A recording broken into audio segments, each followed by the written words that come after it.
In Vessel of Hatred, we travel south to Nahantu, a region with both deep ancient jungles and vast sprawling plains. It's the last stretch of land in Sanctuary's eastern continent, and we've packed it full of experiences for every type of player. In this expansion, there's a whole lot to explore under the dark canopy of Nahantu. Nahantu is the southernmost region of the eastern continent that Diablo 4 has been taking place in. It's the last region that we haven't visited yet so far in the game, but it is one that we've been to before in Diablo. There's lots of new areas. We have 6 in total. 4 of them are jungle-themed, and then we have 2 that are Red Rock Canyon, but each one of them has their own unique identity. When you first arrive in Nahantu, you're in this place called Lingering Hatred. This is high treetops canopies where you're almost walking amongst the branches high above the jungle floor. Imagine a thick canopy that the light is just barely poking through. The whole area has been infected by this thing called the Hollows infestation. The Hollows are a new enemy that's associated with Mephisto. They themselves are kind of like a tar-like substance creature born straight out of the depths of hell. It feels a little twisted. There's a sickness to the area itself. Humans have ventured into this deep part of the jungle where there's all this poisonous plants and flora. The dregs actually started experimenting with eating these hallucinogens, and it put them into this aggressive psycho rage. The dregs were pretty fun because we were able to push more variety in the monster family. You have one of these tall dregs and then half of a body of another dreg on top of it, kind of controlling it and telling it where to go and tossing poisonous bombs at the player. When you come across it, it's very memorable. And then we've also got the area of Tenganse, where you've got the Tenganse Plateau, which is full of these red-rocked plateaus and canyons. Imagine getting up above the land. Those gigantic walls have pockets inside where monsters could live. It offered up a lot of opportunity to bring back a monster family like the Lukunai. We're bringing them back in a new way here as a fully fleshed out monster family with multiple classes. What a more brute force looks like, what a caster looks like. They are very much apex predators, and we're definitely in their territory. And then there's a little sub-area called the Skittering Earth. The name alone makes your skin crawl. And it's bug infested, and you can see how the bugs have destroyed the jungles and kind of input their influence on it. Within the Field of Giants, you have these giant corpses of these long-dead demons that humans have begun to mine away at for their resources. While they've got a lot of use out of them, they're also toxic to the land around it. The notion of massive demons walking Sanctuary 1,000 years ago is really thought-provoking.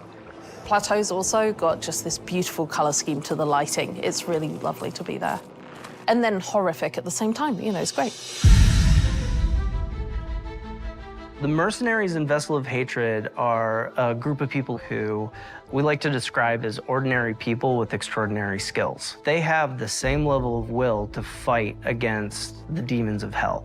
And there's 4 mercs that you can collect over the course of the campaign. It starts with Rahir, a blacksmith and a shield bearer, is a more defensive fighter. He's able to go in there and soak up damage, use his shield as a bulwark against the enemy. You meet him early on in the campaign, and he's one who introduces you to the mercenary network. You end up finding acquisition quests for 3 other mercs that you can find throughout the course of the story. Subo, the drunken archer, is gonna work really well for people who want someone who's out of the main melee, in the back, offering utility and that kind of range support. Then we have Variana, a berserker crone, who's a melee combat fighter, close range. She's got a really cool combat meter, a massacre meter, where you need to keep killing enemies to get the meter to be filled. She's got a bunch of really interesting utility skills that you can kind of build in. Finally, we have the demon child Aldkin, who's a magic user who can transform himself from human form to demon form and join you in combat. There's this really great reinforcement ability where you can take one of the mercenary skills and attach it to one of your powers so that when you use that skill, it calls them in to do a specific skill. With the mercenaries for Vessel of Hatred, one of the things we are expanding on is the skill tree. For Diablo 3, you had a very basic type of mercenary, but this time you can actually push a little bit more into the skill tree and make the mercenary the way you would want to play. Going through each mercenary progression arc and outfitting their skill tree so that it's complementary to your character build, I think that's where the fun in the mercenary system really lies. The Dark Citadel is a new endgame feature that's coming in Vessel of Hatred. It's an entirely cooperative player experience. All the mechanics within it are based around you working together with your party members to solve the challenges and face the first Khazra hordes within.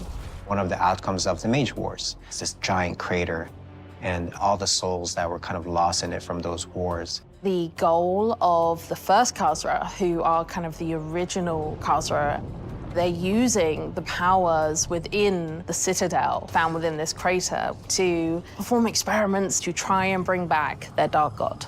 Only recently, people have started going missing.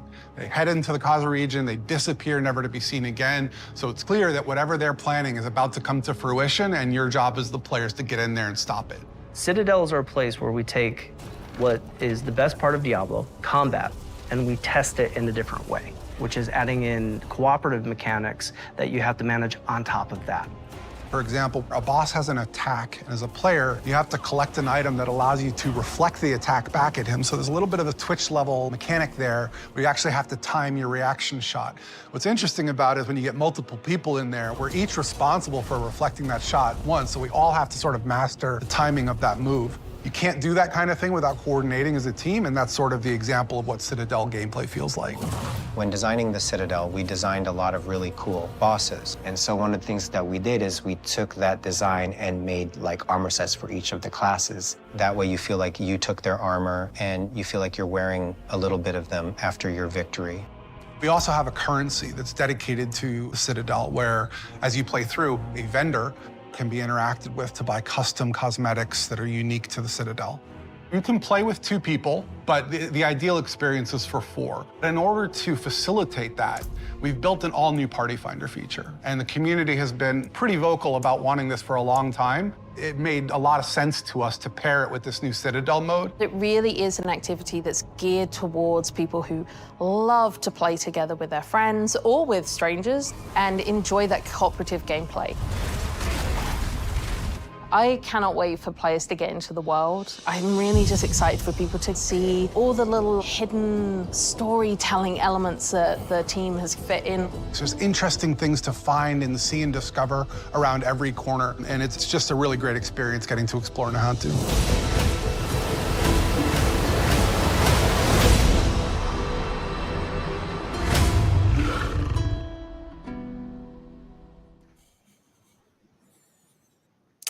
Hello, Diablo community. Welcome to another Campfire chat. This is the patch 2.0 Campfire chat for PTR. As you guys can see, we're in a little bit of a new environment. We're all doing this from home. We had to do a quick last-minute pivot about 24 hours ago. I was struck by some con flu after Gamescom, but I just wanted to give a quick shout out to our production teams behind the scenes. Lucas, Jade, and Rich, they made a quick pivot to allow us to do this and for us to be safe and to be able to still give you guys this exciting information for patch 2.0. But to lead us off, I do want us to do some quick intros for everyone here on the actual panel. So Colin, would you like to start off the intros? Yeah, sure. I'm Colin on the design team. Hello, I'm Aislyn Hall. I'm a systems designer with a focus on live balance. Hey everyone, I'm Charles Dunn. I'm a class designer working on the live balance for Diablo 4. Hey everyone, I'm Jeevun Sidhu, and I also work on the systems team. Awesome. So we got a whole panel here, way more than what we normally have because we have so much to actually cover.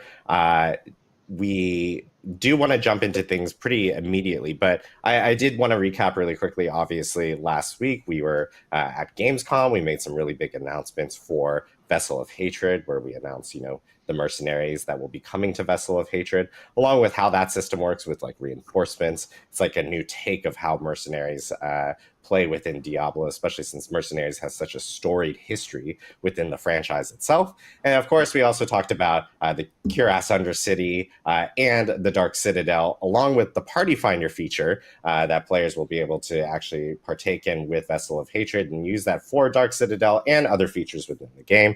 We do actually have a blog up on Diablo4.com that does do a good deep dive across all of those specific items, so you guys can actually check that out. But we have a packed agenda today. This will be a long one, so we hope that everyone will sit down and grab a snack and join us as we talk about some pretty large systemic changes that will be coming with Diablo 4, along with some new stuff that we'll be sharing as well that will also be coming with Diablo 4. So we're going to start off with some progression updates. We're going to move off into some class and balance changes, along with some quality of life updates, and then we'll kind of cap it off with a cool new announcement that will be coming with Vessel of Hatred. So Aislyn, Colin, I know you guys want to jump into some of these big progression changes that you guys were talking about last week, so take it away. Yeah, thanks, Adam. And I'm sure everyone has no idea what the big surprise is at the end. None whatsoever. So right. Let's jump into the progression. So when we launched the game, we had a sort of vision for the game that we felt like was really fun to play through once, where you'd sort of traverse through these world tiers and you'd be gaining new sacred items rarely, and then you'd be getting ancestral items when hopping into World Tier 4. And as we played the game more and more, and as we've gotten feedback, that necessarily hasn't really been super fun. So we've sped up a lot of the progression to sort of get you into that space that where you feel powerful, where you have autonomy over your choice in terms of difficulty and challenge and reward. Diablo is all about that progression, right? And sort of blasting and feeling efficient. So we wanted to take a step back after looking at itemization. We've added a ton of itemization progression that we think is feeling pretty good. There's a lot of ways to customize your character. There's a lot of ways to progress your itemization. And we wanted to look at other aspects of the game. So that came in the form of like what hasn't aged super well. What are the things that we really enjoy and we see that you all enjoy? And doubling down on that. So two of those things are difficulty and overall just character progression from your paragons, your glyphs, etc. And we've sort of taken the approach of like really doubling down and embracing again what has been really fun, right? Blasting, being efficient, having control over your challenge and reward, right? Profane Mind Cages is awesome when you can stack it to 3 and you can hop into those Hell Tides and just start getting tons of experience and reward for pushing that challenge. Key dungeons like Nightmare Dungeons, Infernal Hordes, really pretty much every endgame in the system at this point has a tiering system associated with it, and we think that's like pretty indicative of like what has been fun, and we want to embrace that. And part of that is that idea of I can push really hard to get more efficiency. Part of that's conquering milestones, right? It's really good. It's a ton of fun to hop into World Tier 3 early. I think I hopped in at level 25 in the latest release just to see if I could do it, and it was a ton of fun. And it's sort of all about embracing that gaining power in multiple ways, feeling super powerful. And then another thing that we really wanted to look at in terms of making this better is alting.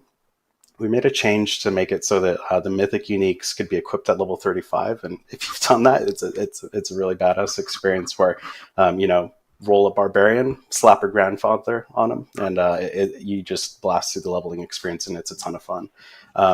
That being said, we've added tons of sort of power to the equation, and we wanted to make sure that we also gave you more autonomy to sort of challenge yourself with all that new power, and we're adding a ton of new power in the expansion as well. So to cover it again, right, we want to look at expanding the progression in other areas of the game come patch 2.0.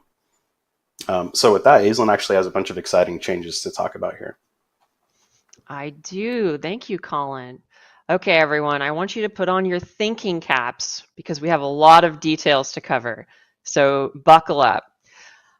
We, in fact, have a topic screen here because there's so many things regarding progression that we're going to be talking about today. So the way that we're approaching this presentation is we're basically going to be bringing you through what a character's journey would actually look like. Starting by talking about the character journey and then talking about some difficulty tier changes that are coming, and then going deeper into, how you're going to be gaining more rewards from those said difficulty tiers. So yeah, without further ado, let's simply jump in and get started with the character journey. Okay, so some changes coming to how you're going to be leveling up. There's going to be a level adjustment, first of all, coming to patch 2.0. Right now in the live game, you go from character level 1 to 50. Those are your skill point levels. And then every level after 50 is a Paragon level where you're earning 4 Paragon points per Paragon level. We're going to be splitting those out in patch 2.0. And so you're going to earn Paragon points, which are going to be separate from your character level. Levels 1 to 50 represent those character levels. And there's also going to be a new max character level, quote unquote, of level 60. And that means that you are going to be earning 10 more skill points from what you had been earning pre-patch 2.0. There's also going to be a reimagined pace to the leveling journey. So we have a lot of new difficulty tiers that are being added to the game. More on that soon. But effectively, lower difficulty tiers are going to be offering you a slower pace if you're a near player, you just want a very casual, chill experience. But you're going to be able to bump it up if you want to. Like if you're engaging with tempering, you're engaging with all these systems that are making your character stronger, and you want something to test that against, we're aiming to give that to you. And these difficulty tiers are going to be offering you improved efficiency, improved rewards, and the goal is to improve your pace if you can blast through these difficulties. Yeah, this is a lot like the mine cages, right? Like we sort of heard, we heard you like mine cages, so we put it in the game systemically, like from whispers to Helltide to literally everything in the world. Like maybe you like doing dungeons. And really, it's sort of like giving players that choice to do what they want, and it's not just Helltide now that can push that difficulty. Yeah, totally. Like we were just playing on the development team, and we were playing in Helltides and playing with mine cages, and we were like, "This is great! Like I want to just be able to do this, or like have this option available to me, like basically whenever I'm playing." So that's a big part of these changes. Moving on here to the number adjustments. So as a lot of you guys found in footage, yes, there is a pretty substantial number adjustment. So a big part of this is we want to make sure that there's room for growth. And we're adding a lot of player power in patch 2.0 and Festival of Hatred. And we want to make sure that numbers don't get so crazy that we cannot even fathom them, right? And so a big part of this is giving us a good starting point in patch 2.0 where we can afford to grow numbers. So Aislyn, I think it's really important, to have numbers that are like when you're like doing damage numbers to see ones that are meaningful to you, right? If you're increasing your damage like even 10x, but it's taking it from like an 8 or 9 digit number to a 10 digit number, it's almost impossible to see that kind of growth in player power. So with numbers that are more readable on screen, that A, makes it much more obvious when you're getting more powerful, and just makes the game as a whole easier to kind of comprehend. Totally. Yeah, and it's important to note that like this is relative. In that we're not slowing you down in any way. This is purely sort of one of those adjustments that we're making to ensure that you can have more growth in the end game. We're not at the top end nerfing things like crit chance or CDR. Really, this is all about having actually, like sort of what we set out to do when we launched the game, is have more grounded numbers for longer. That's not to say that you aren't going to get insane in the deep end game, right? Yeah. Yeah, you're still going to have a lot of power to game. And yeah, finally, just going back to this first bullet here on this slide, we're going to talk more about Paragon later, but for now we're going to focus on some other things. So sit tight. Okay, let's talk about how monsters are changing. So we've streamlined monster health and damage in a pretty big way. We took a look at how monsters gain health and how they gain damage over different difficulty tiers. And we've really like honed in and kind of universalized our approach to how they're gaining power throughout your character experience. And this is going to be applying to all monster types, normal monsters, minions, which are elites' little buddies, elites themselves, and of course bosses. And all of these monsters now have health that's relative to their normal monster counterpart on any given difficulty tier. And what this does is it really helps smooth difficulty progression and the difficulty of any experience that you're currently in. Secondly, we have some changes to monster scaling. So monsters are going to scale to a pit tier, and we're going to talk more about that as well pretty soon too. So sit tight. And the big thing here is that monsters are always going to match the player level now. So on live, we have a world where monsters can be, 100 levels offset of you and anywhere in between. And that can be fairly hard to understand. And so a big part of this pass is kind of removing that element of the game so that we can focus on what difficulty we're currently in and using that as the judge of how hard or how easy or wherever in between the content you're currently in is. And finally, we have some pretty cool combat tuning changes. So we've taken a lot of looks at, the moment-to-moment combat pacing in the game. And monster mechanics across the board have been adjusted to really hone in on player momentum. You're here to slaughter demons. We want you to move quickly through the game. And we don't necessarily want monsters to be slowing you down, especially normal monsters. And to achieve this, we've reduced instances of getting one shot out of nowhere. And we've also adjusted boss HP so that they're not quite as grindy after you're moving in from, after blasting down AoE packs in the pit, for example. Yeah, it was definitely a pain point. Oh, great call. Go ahead, Charles.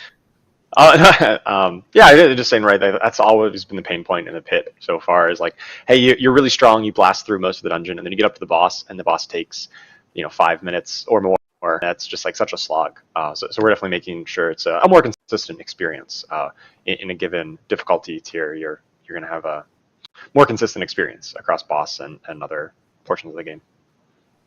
Yeah, and we've already taken a lot of steps towards this, and one of the previous seasons, we set it so that you wouldn't get armor cap penalties as the monster is leveled higher than you, right? So this is really just sort of consolidating a lot of the, I'm going to get shit for the Blizzard math, on the back end to make sure that a lot of the things are really being reworked on the back end to address the problems we see on live with the crazy exponential scaling of boss health from 4 different multipliers and the crazy exponential damage that some of the monsters are getting. It's the corpse bow, of course, dying in one shot from off screen. A lot of those things should be much more consistent as you're climbing through those difficulty tiers, which we're going to talk more about in the future or in this presentation.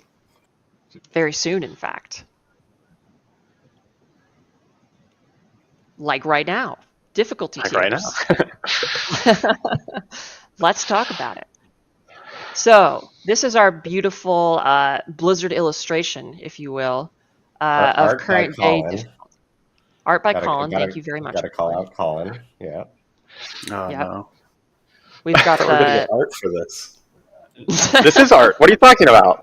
Yeah, this is beautiful. Modern art. You can see we have the big bone boss, very, very sad at the current state of things up there. So what this is basically illustrating is that there are basically brackets right now on live where various content is relevant.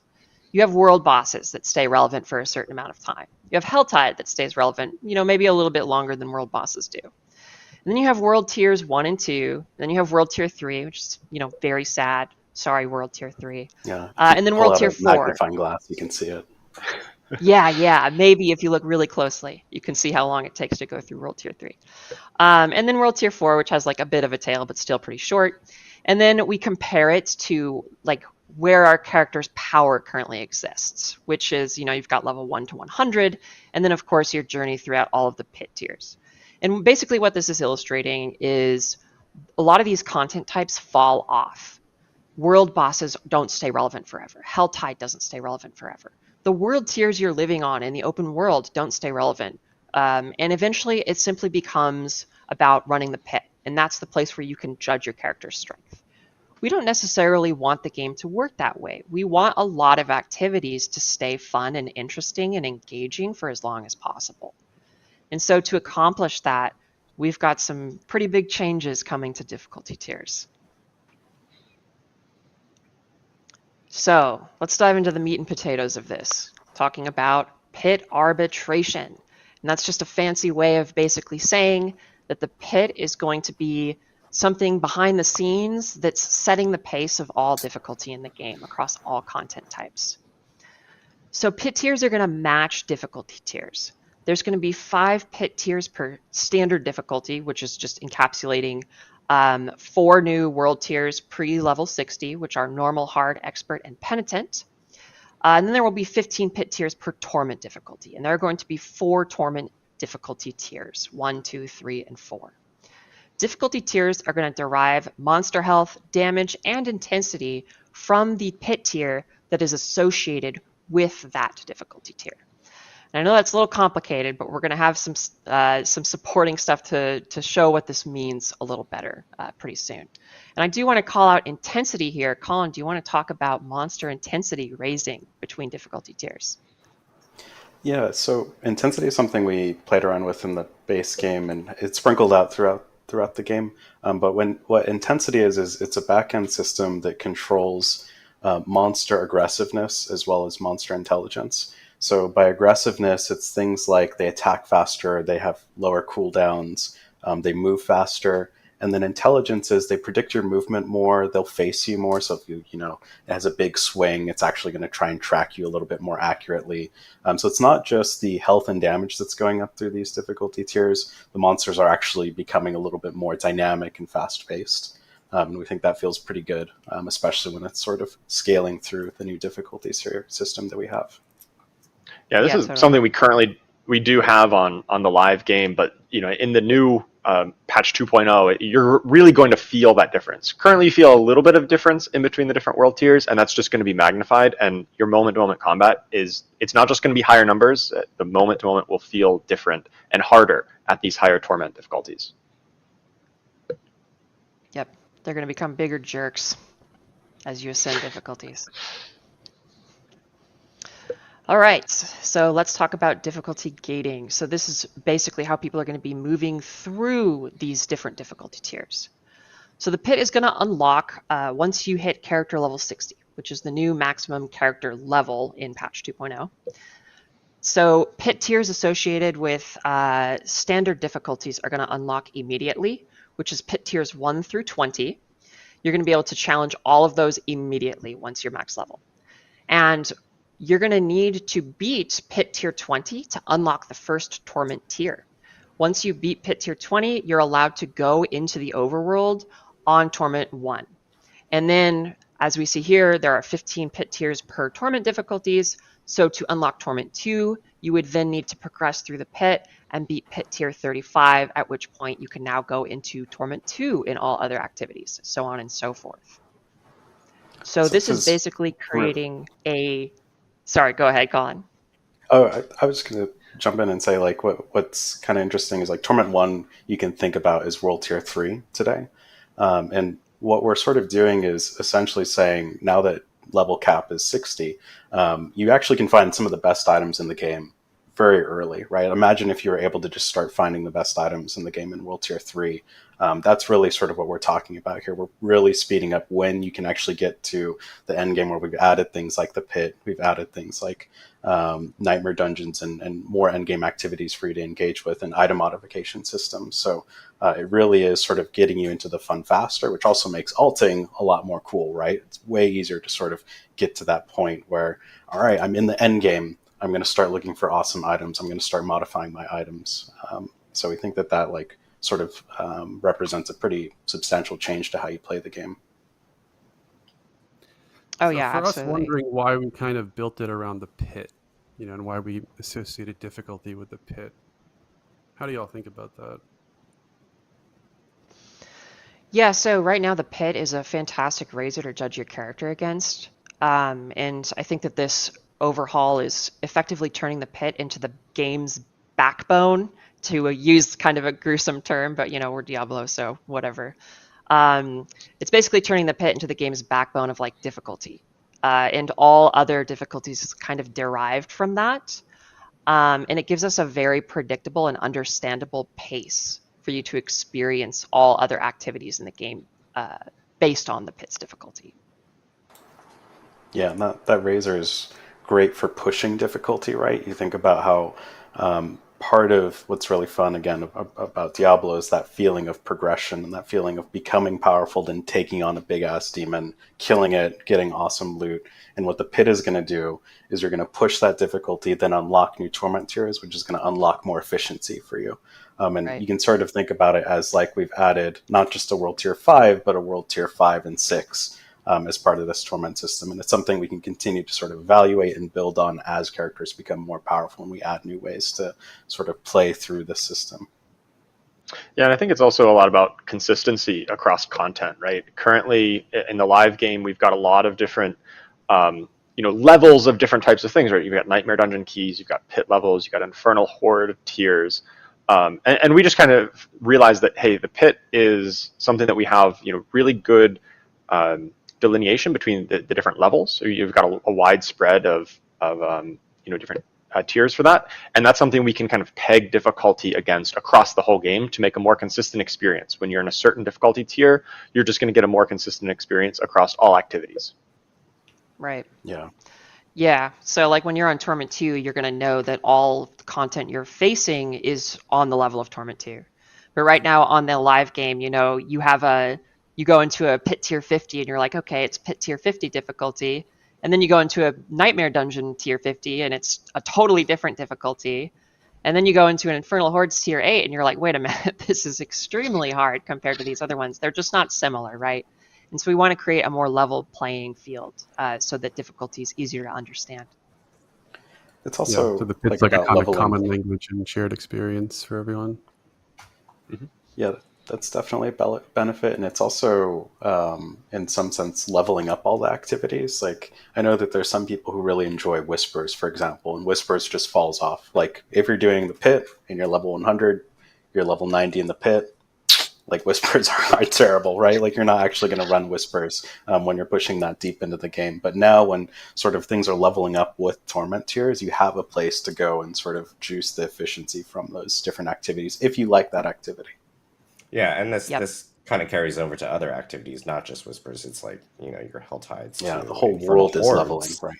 Yeah, Yeah. like which is another thing. Like Infernal Hordes is something that obviously was introduced in Season 5, is coming back, and is a permanent feature within the game, and is also going up with the rest of the content. Yep. All right. So let's talk a little more about the details of difficulty tiers.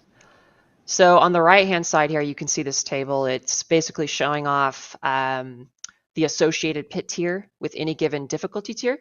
So normal simply starts on 1, and then like we saw before, it goes up by 5 each time until you get to torment tiers, at which point it goes up by 15 each time.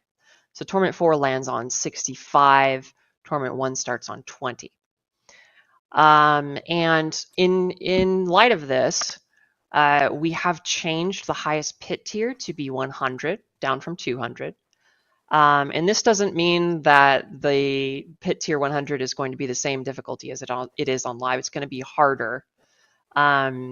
So each pit tier you're going up is going to be harder than it was before, effectively. And we also have this pretty neat new system where we have smart keys.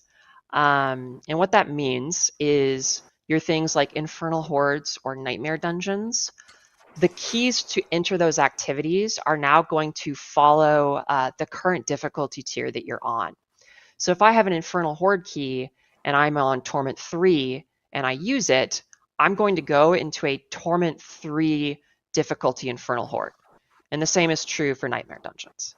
So we're pretty excited about that change because, again, coming back to all these things we've talked about, where it just kind of makes things easier, just makes life easier. Yeah, it's a big quality of life change because on live right now you get a bunch of sacred Nightmare Dungeon keys, and I'm sure everyone runs a ton of World Tier 3 Nightmare Dungeons, right? You definitely don't just pop in to get a sacred weapon. But what I'm getting at is a lot of those keys just end up getting salvaged. And now when all keys can sort of carry weight through various Torment tiers, getting a Nightmare key is this interesting choice of like, well, do I keep it or do I run it now? Because if I keep it, I can just use it at a later time. And it's really about giving the players that choice on when do they want to run this content. We're not just going to invalidate that key and say, oh, in Torment 2, you need to find a new key to do this thing.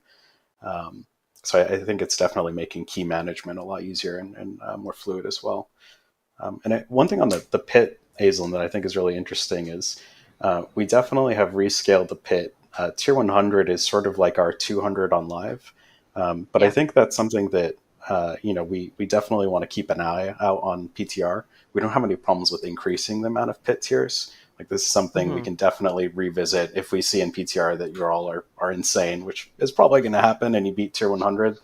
We really like that it's a razor and measuring stick, and we don't want to take that away from players. So that's something that we want to get PTR feedback, and we could really use your help in breaking that system and seeing how far you can push it. Oh yeah, that's a great point. And like we've said on this stream, there are going to be a lot of new player power opportunities coming. And so, yeah, please show us what you got, as they say. Okay, so let's talk about, let's just dive a little more into the details. I think we went over a lot of this stuff already, but we can kind of go through this slide here. Yeah, all content in the game exists within an expanded difficulty tier selection, like we were talking about. I think an important thing to call out here is that, for example, Penitent is, if you're comparing it just to like kind of understand what it's going to look like relative to live right now, Penitent's kind of going to end up being like World Tier 2 if you added 45 monster levels on top of it. And that's intended to kind of be the upper echelon of like pre-max level character leveling. So if you really want to amp up the difficulty to as hard as you can make it, like going on to Penitent is where you want to be. And this is just a lovely little visual aid. We've got some cool new icons for these difficulty tiers. Normal, hard, expert, and penitent. It gets harder as you keep going. Okay, so yeah, and we really want this to be like opt-in, not progression locked. And so the vanilla Diablo 4 difficulty tiers kind of operated as progression tiers, right? And what I mean by progression tiers is the moment you get to World Tier 3, as Colin was saying, like you unlock sacred items, maybe you go into a dungeon so you can find a sacred weapon. And these things unlock so quickly and they drop so frequently that you kind of just got this huge burst of power and you never really got to feel that power. And we want to make sure that you are like feeling each upgrade you get in the game and it feels really, really punchy. And we really want these new difficulty tiers to be player guided. Like we want you to be able to make your own decisions on when you're moving on to the next one and what's the right pace for you. And of course, these new difficulty tiers are going to give you improving rewards. You're going to find more gold, more experience, and you're going to have more loot efficiency per difficulty tier. So the higher difficulty tier you can fight the game on, the more efficient your experience is going to be effectively. Yeah, and I think that's really... Go ahead, Charles. Go. Yeah, I was just saying that's really like what I view as the differentiating factor between what current V4 is and in the new patch 2.0 is if you enter Torment 1, you can find the best item in Torment 1. You could complete your character and get full best in slot and everything. It's just going to take a while, right? It's going to be less efficient. You're going to be getting less loot. And whereas in the live game right now, right, you just can't find the best things in World Tier 3. You are kind of obligated to go to that World Tier 4. And now, if you're able to clear higher torments with efficiency, that's just going to be the best option for you to find the gear more efficiently, but you aren't forced into Torment 4 to find the best items in the game. Yeah, that's something I've really liked about it is that, we get to start the end game a lot earlier with Torment, right? Because there's nothing that you're excluded from. There's no awesome piece of loot that you can't find by Torment 1. And so you get to really start to test your build after it's it's kind of gotten some real optimization, I think, much earlier into the journey than before. Yeah, I couldn't agree more, Jeevun. And like a great example of that is what we're doing with the ladder bosses or the lair bosses. All of those unlock in Torment 1. The cost to summon them is static. It remains the same throughout all the Torment tiers. And what that means is if you can beat it on a higher Torment tier, you're going to get way more uniques. So you get a handful of uniques starting in Torment 1, way more uniques in obviously Torment 4, but the cost, because it remains static, we're not going to ask you to get anything extra like a Stygian Stone. That just means as long as you can kill that Torment 4 boss, you're getting way more efficiency out of that boss. I mean, it really is like this, it feels amazing to sort of progress through those Torment tiers and just unlock way more power opportunity. Yeah, we don't really have this differentiation of like a regular version of the late game boss, like a regular version of Duriel, and then the tormented echo of Duriel. That's not really a distinction that we have anymore. Whereas like previously it would cost more materials to summon the tormented version, but it would give more rewards. Now it's the same cost across the different torment tiers. It's just if you're able to conquer him on Torment 4, that's where you're going to get the absolute most bang for your buck in terms of resources in to loot out. Yeah. And I want to just double down on like Torment 1 is where the end game starts now. And just each torment tier that you're ascending is making your end game, more fun, basically. Because you're going to be getting cooler stuff or more frequently. Okay, so enough about difficulty tiers. Let's move on to some itemization changes. So, item strength. We have what I like to call the item power shuffle happening in patch 2.0. Items with item power above 540 are going to be adjusted to 540. And affix bands in lieu of this, or in addition to this rather, are going to be adjusted as well. So yeah, items at the new character level max they're gonna max out at 750. And that's not actually the highest item power that's going to be in the game, and we'll talk about that more in just a second. But most items you're going to be finding once you hit max character level will be item power 750. And you're going to be finding much better item power items from levels 51 to 59. There's going to be big item power jumps. So once you start leveling your character past those original 50 character levels, you're going to start finding a lot better gear. Okay, so let's take a look at what an ancestral item looks like in patch 2.0. Oh, could we? Yeah, let's take a look here real quick. So you'll notice here that this item has 800 item power, which is 50 higher than the max 750 that I was talking about before. You'll also notice on the right-hand side that is the Torment icon. So ancestral items can be found starting on Torment 1. They're going to become more frequent as you ascend Torment difficulties, but they're still going to stay pretty rare throughout all Torment levels.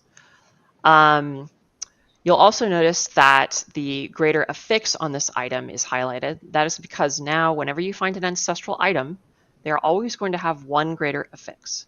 They can roll with more, but they will be guaranteed a single one every single time.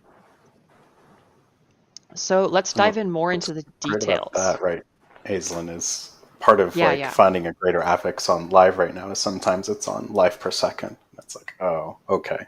Got a greater affix on life per second. But now when you see an ancestral item, it's always going to have a greater affix. And that ancestral eye power bump, the affix bump, is going to feel really good. Even if you miss that affix, it's still a huge upgrade to your character if you haven't found one of these before. Yeah, Totally. and sometimes, right, you get an item that has multiple greater affixes on live, and it's not at 925, it's not at the highest item power, and that's kind of a mixed bag, right? Like, well, it's kind of good, but it's a lower item power. And now things with greater affixes will be definitionally at that highest item power. Yes. Okay, so let's talk about the details here. So sacred items are not going to drop anymore. They're kaput. You're going to be looking at normal items pre-torments, and then you're going to be chasing ancestral items once you are in torment tiers. So yeah, starting in Tournament 1, they're going to start to drop. As I said, they're going to become more common as you go up, but again, they're going to stay fairly rare. They're never going to, be like the only thing that's dropping. Ancestral items are intended to be where you're finding forever items. So when you find like a really good ancestral weapon or, of whatever slot that you may not have an ancestral item for, that's going to be a big moment. That's going to be an exciting moment where you're going to get something a lot better. Because they also have their own affix band as well. So these ancestral items are going to have better affixes than their non-ancestral counterparts too. Something to note is that greater affixes only drop on ancestral items. You're not going to be finding greater affixes on non-ancestrals. So when you see a greater affix drop on the ground, you're going to know that that is an ancestral item. Ancestral items also have 2 tempering slots, up from 1 on non-ancestrals, and they're masterworkable up to 12, whereas non-ancestrals are masterworkable up to 4. And finally, they are going to have higher aspect ranks too. So you're going to find legendary aspects that become better on ancestral items. And Charles, we actually added a ton of power to legendary aspects to accommodate this. We didn't just sort of readjust where those power bands are coming from. Yeah, all of the legendary aspects that now scale a little bit further into the ancestral tier, we basically just tacked on 5 new levels kind of on top of the current value. So you're just going to find even more powerful legendary effects than you have currently in the new ancestral tier. It's going to be a lot of fun to find those. Okay. Let's move on to Paragon. So we have some pretty big glyph updates coming with patch 2.0. There's been a significant rework to how many ranks you can earn on any given glyph, from 21 to 100, which is a lot of new ranks. But we want to make sure that there's still texture in that system, right? And so because of that, we also have a new new glyph rarity, Legendary. So once you upgrade a glyph to rank 46, it becomes a legendary glyph, which you can see here on the right. This spirit glyph is level 50, so it's past that 46 mark. It's legendary. You're going to get a glyph radius increase at rank 15, which is already in the live game, but you're also going to get another radius increase at rank 46 when it becomes legendary. And this is making them bigger than they could have been previously. So you're going to get more space with your glyphs because of this. And when a glyph becomes legendary, it also unlocks a significant bonus, more so than it did before. And you can see that on the bottom of this glyph here. It's got the legendary bonus, increases critical strike damage by 21.6%. And it's very important to note that this is a multiplicative bonus. This 21.6% is not an additive bonus. So you're going to be getting a lot of power from that bonus there. Something else I want to bring up is that glyphs are moving to the pit. So you're going to be upgrading your glyphs in the pit. You're no longer going to be upgrading them in nightmare dungeons. And it's going to be an attempt-based system. So when you finish a pit run, you're going to go to the end, and you're going to be able to have some chances to level up your glyph and increase their ranks. And if you are in a pit that is 10 tiers higher than your current glyph, you're going to have guaranteed success. And for every 20 pit tiers that that the pit level you're in is higher than your current glyph that you're trying to upgrade, you're going to get bonus ranks so that you can accelerate the process. Do you want to speak more to that, Colin? Yeah, I think this is a really important note because you could easily look at the rank 100 and be like, oh my god, the grind is even longer. But based on how that upgrade chance works, it's guaranteed as long as you're beating pit tiers that are higher than your glyph. And then how that bonus math ends up playing out is if you're beating, for example, a pit tier 30, that's roughly somewhere between today's world tier 3 and 4, you can upgrade a glyph from 1 to 15 in 3 runs. So you think about the difference between today's game and patch 2.0, you're getting those glyphs leveled way faster if you're pushing that difficulty. And what we really wanted to do here was we've heard a ton of feedback around how the XP system for Nightmare Dungeons feels really grindy.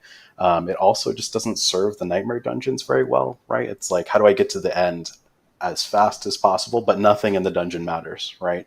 And that what that does is in the pit, it's all about speed and efficiency, and it sort of embraces that. And we think that that's just really going to accelerate your pit glyph upgrading speed.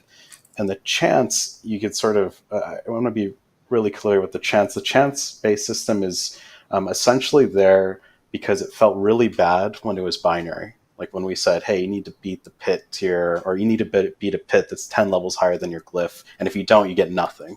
That just felt really bad. So the chance is not there to increase the grind or slow down progression. It's actually just there to protect from like it feeling just terrible to not get literally anything from that run.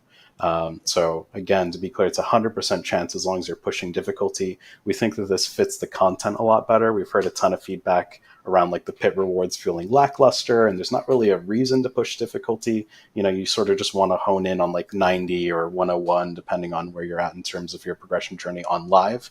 This system really encourages you to push and gives you a tangible reward every single time you do it.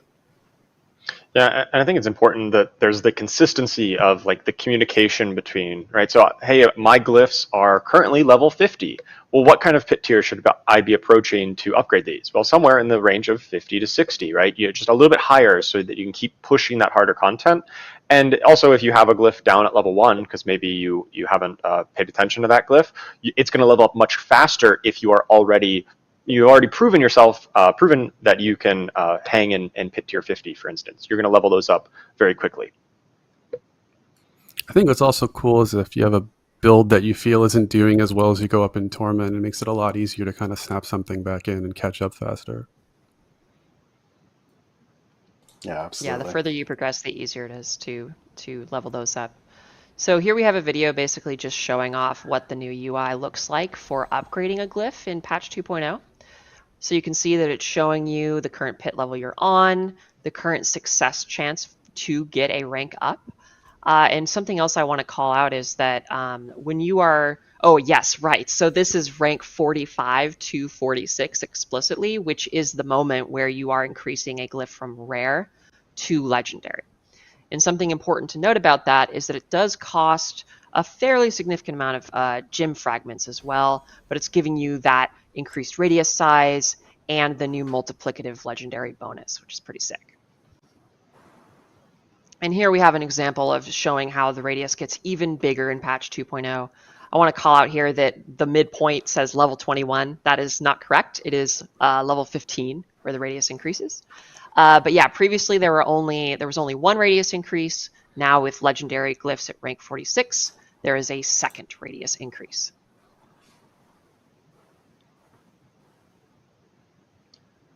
Okay, so let's talk about some more stuff related to Paragon. We have realm partitioning for Paragon now, and this is kind of getting into alting that Colin was talking about. We have realm-based Paragon points now. So your Paragon points are going to be shared across an entire realm. And remember that what a realm is like either seasonal softcore or seasonal hardcore or the same for eternal. Those are realms. And these Paragon points are going to stay latent on a pre-level 60 character. And what that means is that, you know, if you have, let's say, 150 Paragon points on a realm, those Paragon points will remain inactive on any character that's pre-level 60. But once you hit level 60 on that character, they will have those 150 Paragon points. And it's also important to note that any Paragon points you earn on any of your characters in that realm are going to be shared among all characters in that realm. So if you earn 25 or 50 Paragon points on one character and then hop over to your alt, you're going to have 25 or 50 more Paragon points to spend on that character too. And in addition to this change, we have a pretty hefty Paragon level increase. So right now the current max besides Renown and Altar of Lilith bonuses is 200, and we're increasing that up to 300, which is going to give you a lot more levels to chase throughout any given season.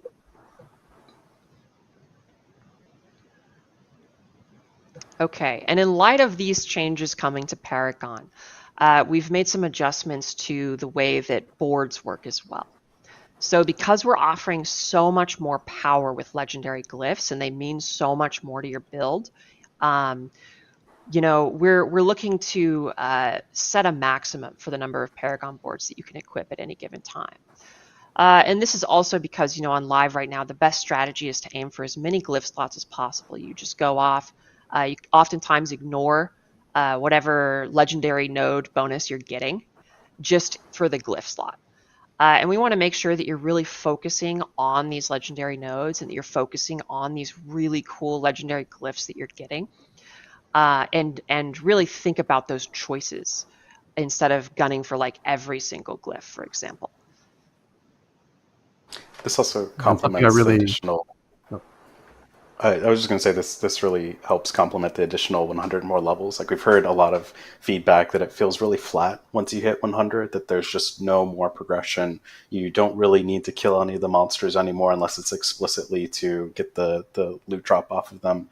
And that kind of feels bad, right? Like, I'm walking through this dungeon and like I get literally nothing out of killing these monsters. So with the board limit, we've packed a ton of power with additional Paragon levels to grind, a ton of power with the legendary glyphs, but it also creates a situation where once you've achieved all those different things, you don't feel so bad necessarily around not getting to that Paragon level 300. At a certain point, you start to really just really need to hone in on your build, and those extra Paragon points are going to start providing you more of a show of sort of how badass you are, and give you incremental progress that's a little bit less sort of demanding that you must grind through all of this content to unlock every part of your Paragon board. Yeah, and something I'm pretty excited about this is that, sometimes on live it can feel like my goal is to get a new Paragon board, and as soon as I achieve that, my goal is to get a new Paragon board and get off the one I just unlocked. And I think this change really lets me kind of explore the boards and think about what specific route optimizations I want to take, and it lets me personalize that a little more, which I'm a pretty big fan of. Well, I know we have we just went through a ton of content right here with all the changes that are coming for progression to Paragon to itemization. I know it was a lot for people to hear. We will actually have a blog immediately up after the stream that will kind of also explain a little bit more of this to players so that they can actually get a understanding in their own cadence of like what is going to be changing with patch 2.0 for Diablo 4 in regards to some of the progression items. I know, Colin, we're seeing a lot in chat of like, people are noting like, hey, this feels a little D3-ish in ways. I don't know if you wanted to chat or like comment on that a little bit more. Yeah, I'm happy to. It's definitely familiar, right? So we thought a lot about like what is the right way to address the player feedback of, we've gotten a bunch of feedback around like World Tier 5, World Tier 6, World Tier 7, right? I want to be able to level up the challenge in the game. I want to be able to get more efficiency. And we wanted to do it in a way that was leaning into what we saw you all were really resonating with, which is getting to the end game faster. And we felt like, okay, well, we could add a World Tier 5 and add ancestral, uber ancestral, and increase the level cap. But that would mean you would just need to grind more to get to that point where you're finding your forever items, doing item modification. And we could add a world tier 6, uber ancestral, right? And it just sort of made us reevaluate what is important. And it's what's important to us is getting people into the end game, getting people finding their forever items, smashing monsters, getting more powerful sort of item modification and efficiency. So that was part of it. And then the other part of it, I'd say, is I think Diablo 4, more than any Diablo, has had a ton of item customization and power along the leveling journey, which really makes the leveling progression feel different, right? Like if you're tempering, if you're imbuing aspects, if you're really min-maxing your reward scheme, you can really push difficulty tiers early. If you've played D3, hard is really the only real difficulty, right?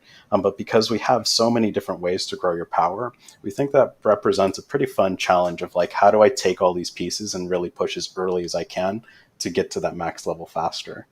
And one more thing that's really important to note is the jumps between torments are pretty enormous. We don't expect you to sort of play it like today's D3, where you essentially log in, get your Hadrig set, and hop right into Torment 16. The jumps are actually pretty enormous between Torment 1 and 2, and it creates this really fun, like, progression through those Torment tiers, and it feels like a meaningful step forward when you get into Torment 2 and then a Torment 3. We're hoping this doesn't necessarily feel like a 2-hour sort of journey through the Torment tiers, and then now you're in Torment 4, and that's how you play the rest of the game.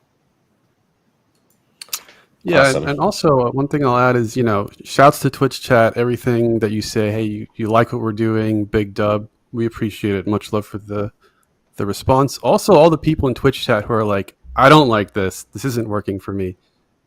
Much appreciation the same. We're looking at what you're saying, we're thinking about it, and we're going to try to incorporate it and make the game better.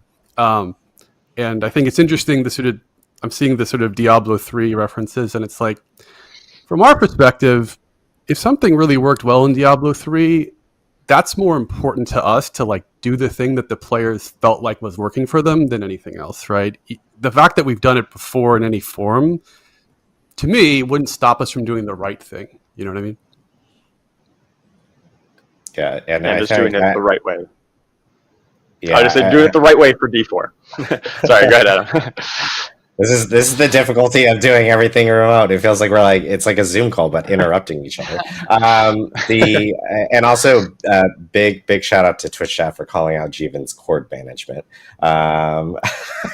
I've seen that message a few times already. But so thanks, Aislyn. Thank you, Colin. I know Colin's going to be joining us more on a couple other topics, but we still have a lot to talk about in this stream. And the next thing that we do want to talk about is class changes and everything. And so Charles will be taking us through all the class changes for patch 2.0. Yeah, awesome. So before we get into some of the slides and details, I just wanted to thank Colin and Aislyn for talking about all the systemic updates that are coming, how we're going to test your character and how you're going to progress through it. But my topic's going to be a bit more about how, what are the exact abilities and skills and new legendary effects and uniques that you're gonna get to take on these awesome challenges that are set up through the difficulty tier system.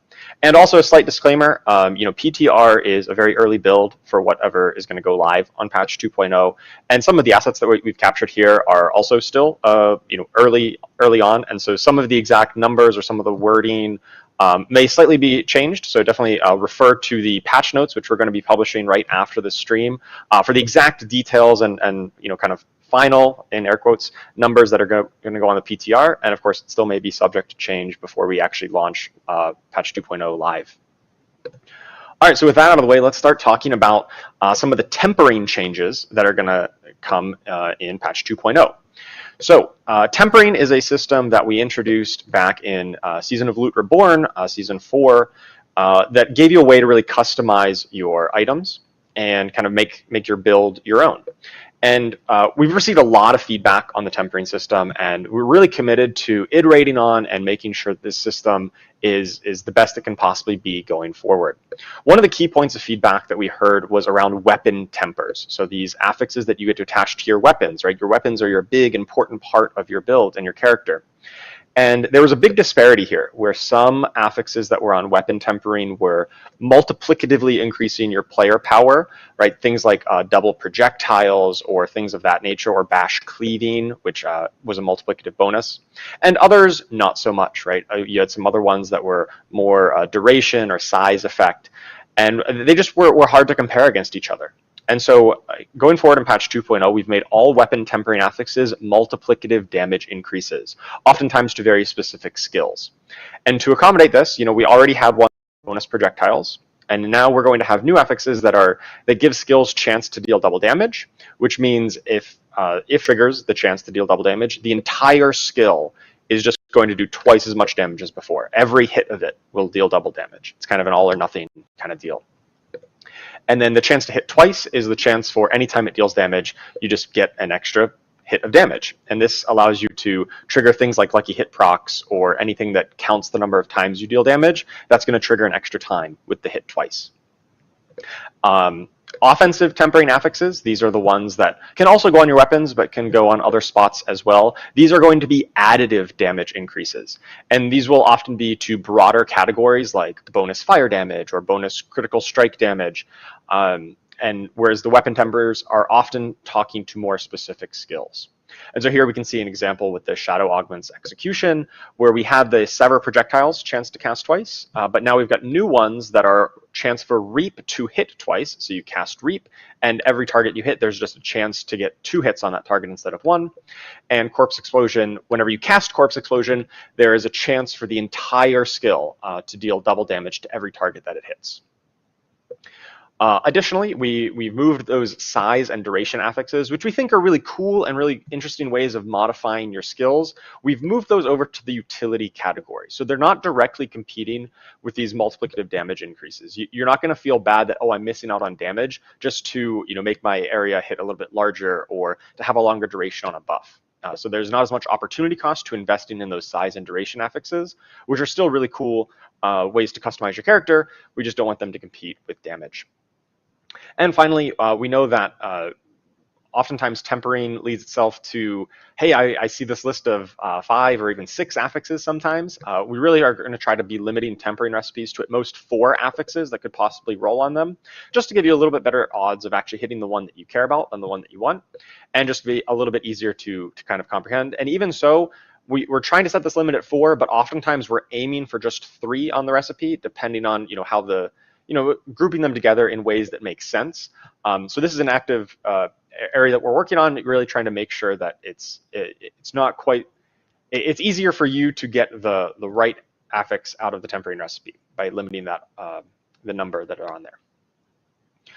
All right, next up we've got changes to ultimate skills. So ultimate skills can now gain skill ranks. This is probably pretty self-explanatory, but just like every other skill in the game, ultimate skills can now be ranked up to rank 5 in the skill tree. And just like every other skill, increasing the skill rank will increase the damage output of your ultimate skills, but it's also going to give you cooldown reduction on these ultimate skills as well.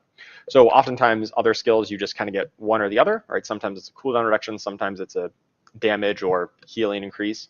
On ultimate skills, you're going to get kind of the best of both worlds. It's going to be increasing the damage output and reducing the cooldown. And finally, effects that do grant bonus skill ranks on this, such as Harlequin's Crest, the Shaco, that gives plus to all skill ranks. These are only going to apply to ultimate skills that you've already learned in the skill tree. And this is to make sure that you still can only equip one ultimate skill. You can't get plus ranks to all skills and then suddenly have access to 4 ultimate skills. We still don't want that. We still want you to just pick one. But you're just going to be getting, you're going to be able to really juice that ultimate skill up. If you really want to make, Lacerate be really strong, that's going to be a powerful effect that you can invest more skill points into. All right, so those are some of the general updates. Let's now talk about the new content coming for each individual class, starting here with our Barbarian. All right, so sometimes you're playing as a Barbarian and you experience a problem, right? You are standing here and there is an enemy over there. What to do? Well, a good Barbarian is going to throw their weapon at the enemy over there to kill them at a distance. Right, so now we've got a new skill called Mighty Throw. It's going to hurl your weapon at an enemy. It's going to deal damage on impact, and then it's going to stick in the ground and do some pulses of damage over time. So even if the initial impact doesn't kill them, there's going to be some extra pulses there. Additionally, we've got some upgrades for it, just like our other skills. Enhanced Mighty Throw is going to increase your attack speed while the weapon is out. And then you can either opt in a Fighter's Mighty Throw, which is going to give bonuses to that pulsing damage. It causes your weapon swaps to pulse for more and give you a bit of barrier. Or you're going to opt into Warrior's Mighty Throw, which is going to dramatically increase the initial impact damage, and it's going to stun enemies on impact. Let's take a video clip of this in action. All right, so we've got Barb, just simple example here with a few enemies. Throws out this ephemeral version of the weapon, lands, deals a big chunk of damage, and then pulses over time before returning back to you. I was a huge fan of double throw in Diablo 2, so this is really exciting. Yeah, it looks sweet too. It's kind of like bluish yellow, like ancient-y kind of color scheme to it. The VFX looks awesome on it. So ranged barb is definitely happening in patch 2.0. For sure. If you want to spec really heavily into this, yeah, you're going to be throwing weapons out like crazy. All right, so we've also got some new key passives and new legendary Paragon nodes for every class here. So for Barbarian, we've got Barbed Carapace. This is a key passive, so it's going to increase your thorns based on how much fury you're spending. And whenever you cast a skill with a cooldown, it's going to grant you Unhindered for a duration, which allows you to move through enemies. And then enemies that are close to you are going to take bonus, or going to take damage from your thorns every second. You're going to kind of pulse damage of your thorns every second. Now this is really cool. It really enables Thorns Barb, which we had a little bit of support for, but one of the big problems of Thorns is that you really wanted enemies to hit you and hit you quickly. And this gives you another alternative to deal bonus damage or to really pay off for building up all that thorns with this new key passive. Additionally, we've got a legendary Paragon node, the Force of Nature. Your Earthquakes have a chance to spawn Dust Devils, and your Earthquake damage is going to be increased by your damage against close enemies. So this is really plays into these Earthquakes and Dust Devil effects, which we kind of call sub-powers internally. These effects that are not skills that you cast directly, but some of your legendary effects will spawn these Earthquakes and Dust Devils. This is just a new way to really power those up and blend them together in the same build. Additionally, we're adding some new passives to the skill tree, and this has really helped to give you a way, along with ultimate skill ranks, to spend a lot of those new points that you're getting by leveling up from 50 to 60. Those new skill points you're getting, we're giving you some new ways to invest those. All right, we also got some new items, of course. We've got the Ugly Bastard Helm, a new unique helm for barbarians. And it makes you so ugly that whenever you are berserking, all of your damage is converted into fire damage. And so that's really interesting. Barbars always had this little bit of like light fire theme. You had a few different effects that dealt fire damage. And now if you really want to play a fire barb, this is the unique helm for you. Also playing into that, we've got Aspect of Flaming Rampage, which causes your charge to deal some fire damage, and Aspect of Shattering Steel, which will cause your Steel Grasp and Iron Maelstrom to do some bonus physical damage. All right, moving on to the Druid. The Druid gets a new skill, a new core skill, in fact, called Stone Burst. And this is a core skill that's channeled. It kind of has a very unique kind of input mechanism compared to pretty much any other skill in Diablo 4. And as you're channeling it, you target an area, and as you channel it, the affected area grows in size over about 1 second of channeling. And at any point, you can release the channel, and it's going to deal a big burst of damage to whatever size you kind of landed on there. You could tap it really quickly and just do 1 pulse of damage to a small area, or you can channel up for a little bit longer and hit a much wider area, depending on the exact combat scenario you find yourself in, or how the enemies are distributed on the battlefield here. Of course, we've got our upgrades that increase damage to the enemies hit in the initial radius, so really doubling down on that single target capability of a core skill. And Primal Stone Burst gives you some attack speed, and Raging Stone Burst will dramatically increase the spirit cost, but also give it a ton more damage. So if you have a ton of spirit generation, then that might be the upgrade you look for in Stone Burst. Let's see a video of this in action. All right, so you see it ticks up. There's like 3 different levels, like small, medium, and large. In this one, the Druid kind of held it for a while, but you could release it at any time. And so here you see just kind of rapid firing a lot of quick, small shots, just because they knew that would be enough to clear out the enemies here. And also while you're channeling, it does some pulses of damage to enemies in that area as well. The channel explosion is so satisfying to blow up just so many monsters. Yeah, it gets huge, really feels and amazing.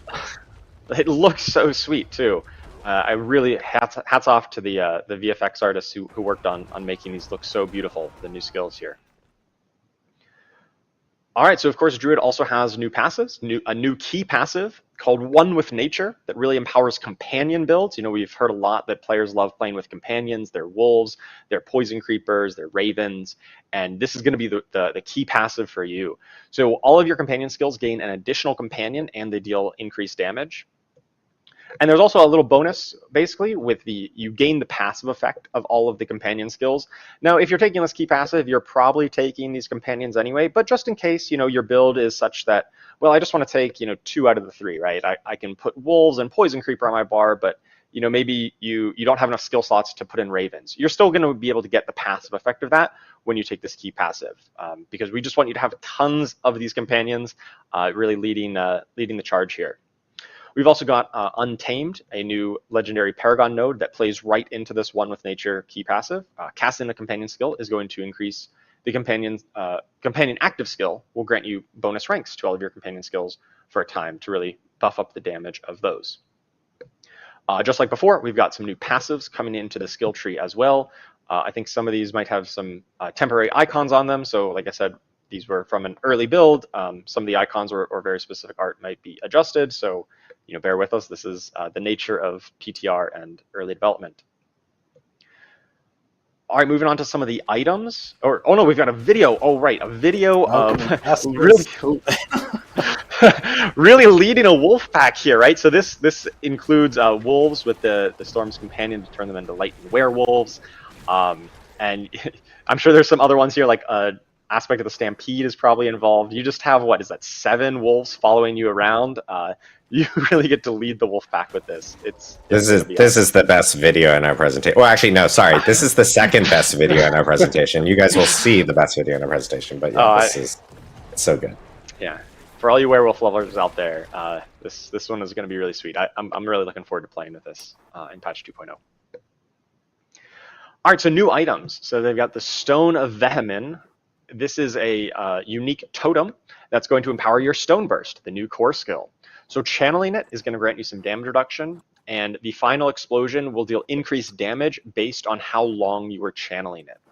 So this just really encourages you to build it up to that max size and let off a huge explosion. And gives you some damage reduction, so you're kind of standing still for a bit. That's okay. You get a bit of bonus damage reduction. We've got a little bit more legendaries on Druid than the other classes, just because Stone Burst being a core skill. We know that the kind of bar to make a core skill really viable and useful, it does need a good amount of legendary items to support it, to really make a full build out of it. So that's why we've added 2 legendaries here for Stone Burst. We've got the aspect of Anticline Burst, which causes Stone Burst to deal increased damage. And if you cast it at or above 100 spirit here, it's going to immediately be at that maximum size. So you don't necessarily need to channel it as long as you are casting it when you have a lot of spirit. This synergizes really well with the Earth and Might key passive, which gives you full spirit when it triggers. So you can trigger Earth and Might and then immediately get a huge stone burst. We've got aspect of Shattered Defenses, which alters Stone Burst in a rather interesting way. It causes Stone Burst causes enemies to take increased damage from your other skills for a time and reduces Stone Burst spirit cost. This kind of converts Stone Burst away from necessarily being your primary damage source to being a bit more of a setup skill, right? You can kind of debuff enemies, and then you can find some interesting builds where you have other ways of spending your spirit, maybe another core skill or boulder or some other primary damage source, and then you can use Stone Burst to kind of set up that build. Really interesting to see how players, what kind of builds you make with Shattered Defenses. Additionally, we've got aspect of the Rabid Bear, which empowers your Grizzly Rage to apply rabies and increases your poison output. Stormcrow, which is just lightning ravens. Your ravens are now lightning. It looks awesome. And aspect of the Agile Wolf, which gives Shred a 4th attack. Shred normally is like a 3-part combo, and now it's a 4-part combo that deals even more damage on that 4th hit, and it's going to knock down enemies as well. All right, so that is Druid. Really looking forward to playing some Druid in 2.0. But let's move on to the Necromancer, because we've got a lot to get through. We've got Soul Rift. This is a new Darkness ultimate skill. So Necromancers kind of had 3 ultimates already. They had one that was blood, one that was bone, and one that was related to summoning. And now we've kind of completed it, and we've added a darkness or shadow damage ultimate. Soul Rift creates an area around your character, it kind of follows with you, that just constantly deals damage over time. And it's going to be sucking out the souls of enemies who you're hitting. And every time it sucks out a soul from an enemy, you're going to gain some essence, and you're going to gain a barrier. So you can stack up this barrier. It helps you be survivable, and it deals really good damage over time. Supreme Soul Rift gives you bonus damage for every soul that you absorb, and Prime Soul Rift causes the soul absorption to also apply vulnerable. Let's take a video of this in action here. Right, so enemies all coming up. Super useful, Charles, right? Now that you have another way to give yourself defenses. Necro has historically had some trouble with that, right? Yeah, absolutely. I think that's a really important part here. And when we get to the next slide, talking about some of the passives, I'll highlight. We're adding a bit more barrier into the Necromancer's kit. Blood Necromancers always had a really easy time surviving. They had a lot of Fortify and a lot of max health. And really the other ones like the bone and shadow necro didn't have quite as much survivability, and so now we're introducing more barrier in more places to ensure that kind of non-blood necromancer builds, the shadow and the bone and summon necros, have a bit more survivability and are able to scale into that late game pretty well. All right, so as I mentioned, the new passive. So they have a new key passive called Affliction. That there's this new concept of Affliction where applying vulnerable, crowd control, or shadow damage over time effects to enemies will apply them with Affliction, which is going to make them take increased damage from you and your minions. Additionally, when you apply a curse skill to someone or to an enemy who has this affliction, you're going to do a big chunk of shadow damage. So this kind of turns your curse skills, your Decrepify and Iron Maiden, into offensive skills. You can curse an area and then they take a big chunk of damage as well. And then this will scale up with the bonus damage that you've dealt, or the bonus affixes that you have for that crowd control, vulnerable, and shadow damage. And along that same theme, the new legendary Paragon node Frailty is going to cause cursed enemies to take more damage from you, and so it plays very nicely with the Affliction key passive. And once again, more skill tree passives to spend those extra points on. And I want to highlight Necrotic Fortitude here in the upper right that gives you, it's just a generic passive that gives you a chance, a lucky hit chance to gain a barrier. And so that's going to be really good for anybody who wants just a bit more bump of survivability and to play into the more barrier focused on Necromancer. Yeah, going back to Affliction really quick, I love the idea of using my curses offensively, like as a damage skill. I think that's going to be such a blast. Yeah, it's Literally. really cool to just, yeah, definitely gonna be blasting with them. I think it's really thematic too. I love playing with it. It pairs really well with the utility changes. Now that we have way more size increases in utility, it gives you so many more utility options. Those curses get pretty huge, and it feels great. Yeah, for all of us who just want to win by debuff spamming, I love that one. Absolutely. All right, let's talk about some of the new items coming for Necromancer here. So we've got a new unique item, the Unmaker, a unique helm. This is going to empower the Soul Rift, the new ultimate skill. Of course, you gain some skill ranks to Soul Rift, because now ultimate skills have skill ranks. And every 30 essence that you spend while Soul Rift is active will increase its duration up to 8 seconds. So as long as you're active and kind of spending the essence with the Unmaker, you're going to have a very long duration of Soul Rift. And then for every essence that you gain while it's active, which absorbing the souls does trigger essence gain, you're going to do a pulse of damage around you, some bonus damage. And so it really encourages you to just keep Soul Rift up all the time, be constantly gaining and spending the essence, and it's going to be really, really fun to make that build work. Additionally, we've got Reaping Lotus aspect. This empowers your Sever, your core skill. Sever will no longer return to you. Previously, Sever was kind of an out and back situation. Now it just goes out, and then it splits into 3 specters at the end, deals some extra bonus damage, and then that's the end of the Sever. So it really does empower it on the swing out, and looks really cool. We got aspect of Fell Gluttony that empowers your Golem. Whenever you cast your Golem's active, deals a big pulse of damage around it.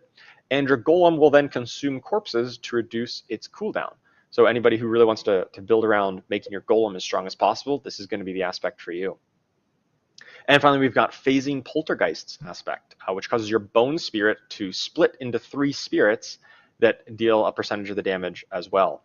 I think we got a video clip of this one because it looks really sweet. So you cast Bone Spirit at 1 target, and then it spawns 3 little mini Bone Spirits to seek out nearby enemies as well. So it kind of gives you increased area of effect, and if there's just 1 target, of course, it'll reconverge back on that same target as well, but also just adds a bit more AoE capability for your Bone Spirit build. Very cool. All right, so Rogue. Rogue gets Dance of Knives. This is a new channeled skill for Rogue. It's an agility cutthroat skill. And it also has a pretty interesting mechanic where it has some charges that will recharge, and how long you can channel it is based on how many charges you have. It's going to take 1 charge per second of channeling, but there's no energy cost or just like a normal cooldown. Here you can just channel it as long as you have charges. And while you're channeling it, you're going to be spinning around, you're going to be throwing knives at enemies nearby, and you're gonna gain some movement speed and dodge chance. Really is kind of like a spin to win kind of build on Rogue here. You've got Enhanced Dance of Knives, which gives you some charge refund as you're moving with it, because that's what we really want to encourage, is this constant motion, this forward momentum. And Methodical Dance of Knives drops some stun grenades when you finish channeling, or Disciplined Dance of Knives will slow enemies and has a chance to pierce through the enemies that you're throwing the daggers at. Let's take a look at this in action. So here we got the Rogue just going spinning, throwing some daggers around at everyone, and yeah. This is awesome for speed farming. This is like the best speed farming skill. And that animation is just amazing. Absolutely. And you can see there at the end they had the upgrade that drops a bunch of stun grenades at the end. Obviously, enemies were all dead, but you know, if you use this to get into a big cluster of enemies, then you stop the channel, you drop some stun grenades, reset some of your charges, and you're good to start spinning again. Ton of fun. Yeah, those are perfect for like you run into an elite pack after slaughtering a bunch of normals and it just annihilates the elites. It feels amazing. Yeah. All right, so we've got new passives as well. New key passive is Alchemical Admixture, and this is empowering your non-physical damage. So rogues can do poison, shadow, and cold through their various imbuements. And when you deal 3 different types of that non-physical damage, the potency of your imbuement skills is going to be dramatically increased for a time. And the more bonus damage that you build on your gear for bonus poison, shadow, or cold damage, the further that potency gets increased. Really encouraging you to mix and match the different elements. It's really thematic with, you know, the alchemical kind of theme, and really supporting a build of Rogue that we've kind of had in the game, but really wanted to give that robust support of a key passive for. And also we've got a legendary Paragon node, the Dance Macabre, which encourages this kind of 1-2 combo of casting mobility or subterfuge skill, increases the damage of your next skill, whatever it might be, by quite a substantial amount. So you can, you know, cast your dash and then, you know, position yourself, cast a big rain of arrows, and it hits very hard. Very cool, and actually impacts your moment-to-moment rotation as well. And of course, we've got the new skill tree passives as well. All right, new items. We've got the Pit Fighter's Gall. This is the Ancestral Unique Ring. Or sorry, just it's a unique ring. It's not necessarily, you can find it before Ancestral Tier. And this Pit Fighter's Gall will empower your Smoke Grenade. So your Smoke Grenade skill will increase your critical strike damage and then leave a cloud of shadows behind. And while you're within that cloud of shadows, you're going to be constantly regaining stealth. And so there's a lot of interesting ways you can play off of triggering going into or out of stealth. And Pit Fighter's Gall is just going to really enable that when you cast Smoke Grenade. We've got Aspect of Star Shards. This is a new legendary to directly support Dance of Knives. And the daggers from Dance of Knives have a chance to shatter, creating more shards of metal that deal bonus damage. And you can now use combo points on Dance of Knives to further increase the channel duration if you've opted into the combo points specialization. Aspect of Poisonous Clouds plays well with Pit Fighter's Gall. When you gain stealth, you create a cloud of poison damage.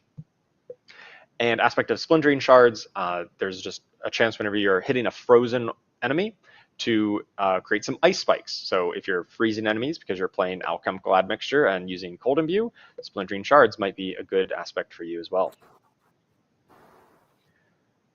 All right, moving on to the Sorceress. The Sorceress gets a new conjuration skill called the Familiar. This is a conjuration skill that is all 3 elements. It is a shock skill, a pyromancy skill, and a frost skill. So there's 3 charges of it, so you can cast it back to back, and you summon a Familiar of the element of your last skill cast. So if you just cast a pyromancy skill, you're going to summon a fire Familiar. If you just cast a lightning skill, you'll summon a lightning Familiar, and same with a cold, you'll summon a cold Familiar.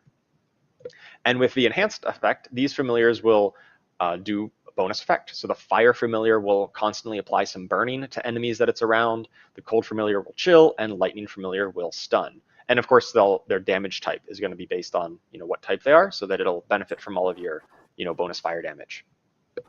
And that aura, Charles, is really great, right, to tap into some of the the passives on the Sorcerer. Yeah, absolutely. So, if there's a lot of passives that say, hey, you get bonuses against burning enemies, for instance. Now, if you have the Fire Familiar, that's going to really easily be able to apply that constantly, and you're going to have pretty high uptime on having Familiars out because of the way the charge and duration works. Let's take a look at this in action. All right, so initially we cast a Frost Familiar here, right? It's jumping around and it's landing, it's dealing frost damage. Then we cast a Fire skill. Now we get a Fire Familiar jumping around and kind of dive bombing on enemies. And then finally we get a Shock Familiar, a Lightning Familiar here that's going to deal lightning damage. So you can kind of mix and match these depending on what skills you use, what combination you cast them in. And it's really flexible. It fits into a lot of different builds. You know, even if you're just a pure, say, fire sword, and you just want to do fire damage, you just want to do burning, this could still fit because you're just going to be able to summon the fire familiar. But it really reaches its maximum potential as you're kind of mix and matching these to suit the situation and apply the debuffs that you want onto the enemies. You can have quite a few of these out. For the Sega demonstration, I think we only have a couple of them out on screen, but I think you can have up to like 6, right? Yeah, you can have up to 6, and that would make a lot more sense once we get to talk about some of the unique items that are coming with this patch. But first, let's talk about the new passives, and we've got Enlightenment. This really also plays into the concept of mixing and matching the elements. You see it's got all 3 kind of colors on there. Casting a skill grants a stack of Enlightenment or 3 stacks if your skill was a different element to the one before. So you're alternating here. And whenever you gain max stacks, you're going to become enlightened and you get a ton of bonuses for being in this enlightened state. But then it drops off over time. It's really a reward for mixing and matching those elements, more so than any other key passive we've had on Sorc before. And similarly with the legendary Paragon node fundamental release, each fire, lightning, cold attack you make against an enemy increases the damage they take from all sources by 10%. So you really need to hit them with all 3 types to gain the maximum bonus here. All right, on to the unique items. So Sidhe Bindings, this is a unique gloves, and this plays right into the familiar. So whenever you cast familiar with this unique on, you're going to summon all 3 elemental variants at once. However, it does come with a bit of restrictions on it. So Familiar's duration is going to be dramatically increased and its cooldown reduced, but you're going to have 1 less charge of it. So you won't be able to spam this quite as much, but you press the button once or twice and then you get the max for Familiars out. They're all over the screen and they're going to last for quite a long time with this unique glove. So it's going to be really, really powerful too. If you're all about this conjuration build, all about amping up the power of the familiar, it's an awesome unique for that. Additionally, we've got new legendaries for the aspect of overheating. After channeling Incinerate for a time, you're going to deal bonus damage to the target. And casting Incinerate will refresh and maintain the bonus. So really just powering up your Incinerate. Charged Flash, this empowers charged bolts. And after you hit a certain number of enemies with charged bolts, your next 3 casts of charged bolts will no longer send out bolts. They're going to send out big waves of lightning that deal even more damage, and it's always going to be a crit. And then aspect of Elemental Constellation, once again, more about the mixing and matching of all 3 elements. Casting one of the elemental skills will summon a matching type elemental dagger that'll pierce through enemies. And the damage of that dagger is going to be increased if you get all 3 of the different element types in that time frame. All right, so I think, we've got new mythic uniques. Of course, how could I forget? New mythic unique items. These are the strongest items in the game. We've got Shroud of False Death. And I think the really cool part about this is it's just inherent affix. It's going to grant +1 skill rank to all passives. And this is really awesome. As we're adding new passives into the skill tree, this is just a ton of power for this new unique chest. And its effect is, if you haven't attacked in the last 2 seconds, you're going to gain stealth and bonus movement speed. Now, stealth historically has just been a mechanic that has been on rogues and a little bit on druids with the werewolf builds. But now every class, if you get this mythic unique, is going to have some access to stealth. You can drop out of combat for a little bit, and then you get into stealth, and you get tons of movement speed to maybe move on to the next pack or move somewhere else in the dungeon. And it's a really simple line, all passives, but it's literally all passives, which is insane. Like it's incredibly powerful. Absolutely. And we've also got the Heir of Perdition, a mythic unique helm, and this one has an interesting effect. So it says, give into hatred and earn Lilith's favor. increasing your damage dealt by 60%. So just baseline, this is a huge damage bonus. And the second line here says, slaughtering enemies to briefly steal Lilith's favor from, or slaughter enemies to briefly steal Lilith's favor from nearby allies. So this means if you're playing in a group with somebody else who happens to have the Air of Perdition equipped, you are able to steal Lilith's favor from them. Lilith will only favor one of you, and you actually gain double the bonus of this, right? If you steal someone else's favor, you get 120% bonus damage, and they would get 0. But if you're just playing this solo, no one else has Air of Perdition around, it's just a flat 60% bonus damage, which is still a ton and very impactful for a Mythic Unique. All right, I believe that is actually everything. Wow, that is so much new class content, new skills, new legendaries, new everything. And I didn't even get to talk about some of our other, more regular class balance changes, updates to existing skills and legendaries. So make sure you definitely check out the patch notes. There is still more changes to come, but we're already really deep into this Campfire chat, and we didn't want to extend it too much longer. So make sure you check out the patch notes for all the details on those other changes coming as well. Yeah, thank you so much, Charles. I know we have gone through a lot of information. We're in hour 1.5 of this Campfire chat. As I said, and I mentioned on social, like this is going to be a very beefy Campfire chat. We still have 2 more things that we do want to really cover off. And as Charles had mentioned, there are a lot of other class changes that we didn't actually fit within the presentation, like a lot of balance-specific items. So that will be on patch notes, and patch notes will be available on our blog for PTR immediately after the stream. So please check that out. We are going to jump into some quality of life items. And so, Colin, do you want to take us through some quick quality of life items that will be coming with 2.0? Yeah, I'll go quick so we can get to the super exciting, cool thing. So the first one here is you can now select your preferred town portal location. So how that's going to work is you're going to open up the map and hover over any of the waypoints, and when you right click on it, it's going to set that as essentially your preferred location, and whenever you town portal, it's going to take you there. So this is really helpful for when you're doing whispers, for example. You just set the Tree of Whispers as your preferred location, do some whispers. When you press T, you go right there. You don't have to open up the map, then click on the waypoint, then click on accept. Like, it's all very seamless, and it's just removing a lot of the inputs that you have to do to get back to town quickly. The next thing here is we're adding a dungeon key inventory tab for things like nightmare sigils. So that just gives you more space for more activities, so much room for activities.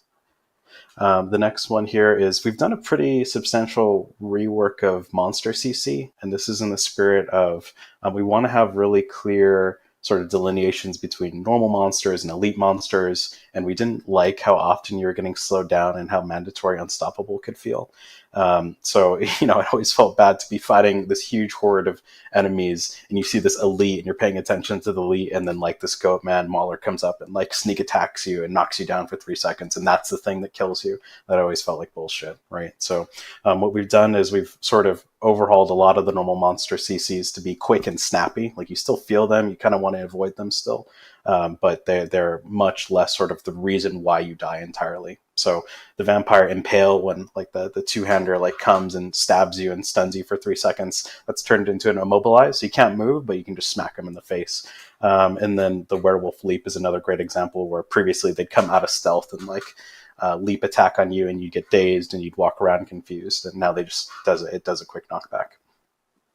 This next change here is small, but I think it's a blaster's delight, which is all the monsters that had really long death animations all die instantly. You don't have to wait for the loot to hit the ground. It's very satisfying. The big ass like spider hosts that crawl towards you. When you kill them, they pop instantly, and all the spiders go and hit the walls, and it feels great. The zombies feel really good too. Like they pop instantly when you kill them. And it's a very satisfying experience. So this should speed up combat quite a bit, and it just feels really good. The next thing here is their socketable inventory tab, another tab for you to put socketables like gems and other socketables. And then there's also an additional stash tab that we're going to add. The next thing, if we could roll the clip, we took out just about all the all would go up, and then like click on the plunger and don't get hit by the spikes. That's all been replaced entirely with just monster packs of varying sizes, and it's just way more seamless. In this case, we only rolled some normal monsters, but sometimes it's a couple of elite packs. You never really know what you're going to get. It's like a Easter or a Kinder Egg, I should say, and it just helps the dungeon flow substantially, like to just sort of blast through those things. And then a handful of dungeons have had their procedural logic updated, just so there's more variation in the layouts. So when you play it, it's just going to roll out differently. This is really just iterating on our dungeon set to make them feel much more sort of flow-inducing, not slowing you down. And then the next one here is minor, but it actually feels pretty good, and it has a big impact on the game. When you get those Paragon and level up notifications, we're actually going to tell you how many. So sometimes you'll realize, oh my god, I have like 15 skill points I can spend. And it actually tells you the number. And it's a nice quality of life change. So I think that's everything. Awesome. Thank you, Colin, for running through quickly. I appreciate the efficiency of going through all the quality of life changes. Now I know Jeevun has been very quiet over here. He's only chimed in a little bit.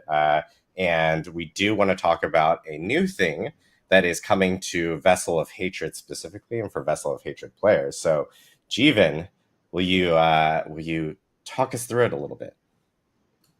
Yeah, so it's my privilege to kind of talk about a feature that the whole team's been working very hard on that we haven't really mentioned much. And we looked at the expansion. We had all these cool things, Torment, new class skills, Spiritborn, but we thought there was a hole, and we wanted to particularly give build crafters a new way to play for Vessel of Hatred. This is for folks who, like me, whose dream cooking show has nothing to do with British baking, but instead would be called Colin's Kitchen. Twitch chat, if you would binge Colin's Kitchen, let us know. Let's. And I think some of you already kind of have an idea.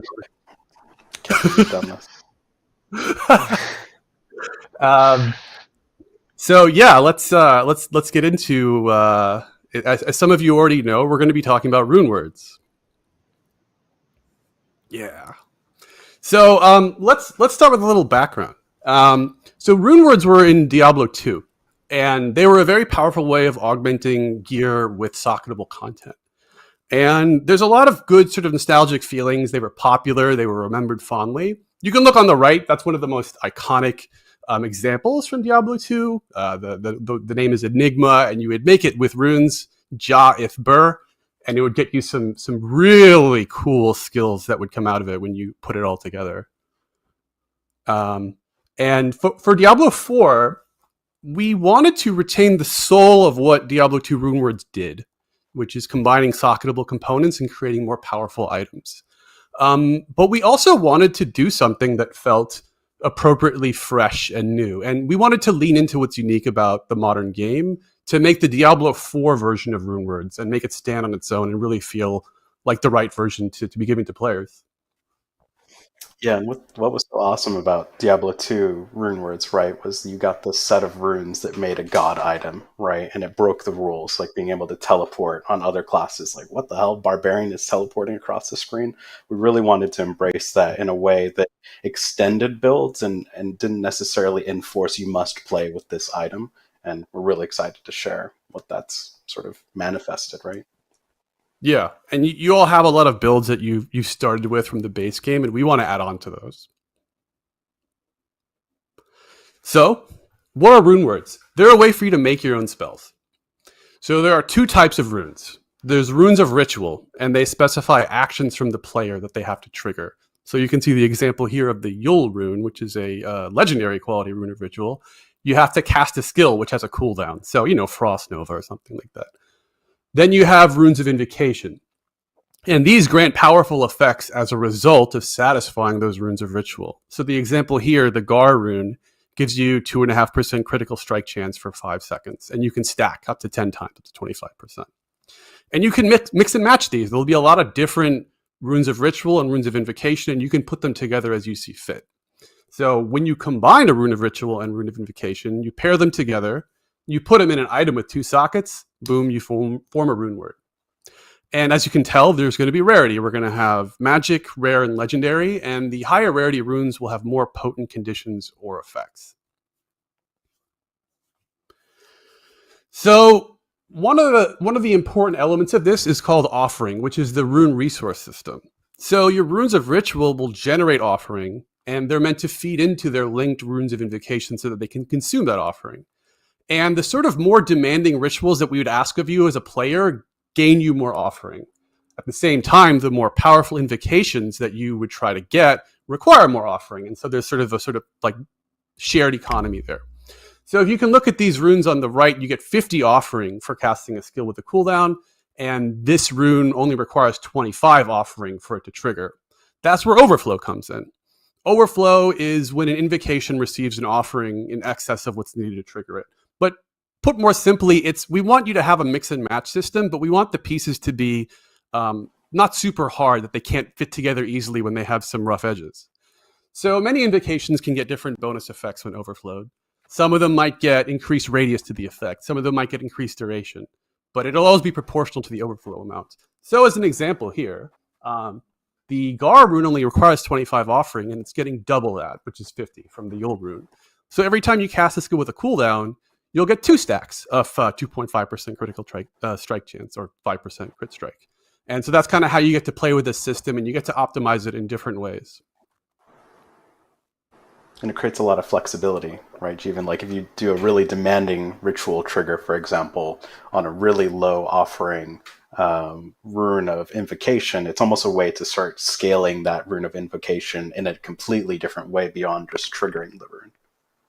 Exactly. Yeah, it lets us as developers be more flexible in creating wide ranges of effects. Sort of small ones, big ones, and also the same for the rituals. And you get to kind of decide which ones you think fit your build or are cool. And we do our best to make sure that you can almost cook up anything. So a few rules. Runes can be socketed into items with 2 sockets. We've added another item to get 2 sockets for Vessel of Hatred. So you'll have your helm, your 2-hander, your gloves, your helm, 2-hander, pants, and chest. They can only be paired with a rune of the opposite type. So you have to pair a rune of ritual with a rune of invocation. You can have a maximum of 2 rune words equipped. You can't equip the same rune twice. And they're available for users who own Vessel of Hatred. They stack in your inventory in the new socketable inventory tab, which will also have your gems. And runes are tradable between other players who own Vessel of Hatred. And they unlock with a quest in the campaign, both runes dropping as loot, but also rune crafting, which we'll get into later. And they drop at a higher rate in the Undercity, which is a specific place you can farm them. So now let's get into some clips here. We get to actually see it in action. So this is a barbarian, and the rune of ritual they have is travel 5 meters. Very simple. And they're going to join that to the earthquake, which is a legendary aspect that you've already seen before, which requires 100 offering. So you see, we'll put them together in this item. And then all they have to do is just run around. Boom, earthquake, dropping. Insane with the Paragon legendary glyph we just talked about. Yeah. Oh yeah. The earthquake train is leaving the station. What I love about this is it doesn't just count your normal walking, right? If you're leaping, if you're charging, that's all counting towards like the distance that you're moving, right? Oh, yeah. Whoa! And you can see it here in like the whirlwind, for instance. Like it's obviously spawning earthquakes. So was that a druid petrify ultimate? This must be the wrong clip. All right, sorry guys. We're doing it live. Let's just move on to the next one. Okay, so we have a necromancer here with the rune of ritual, cast a non-channeled core skill, getting 25 each. And then this is a classic from D2, gain +3 to all skills. So you'll get to see this necro's got 5 skill ranks for Reap and Sever. Then they're going to go out and cast core skill. Socketable Harlequin crest, pretty good.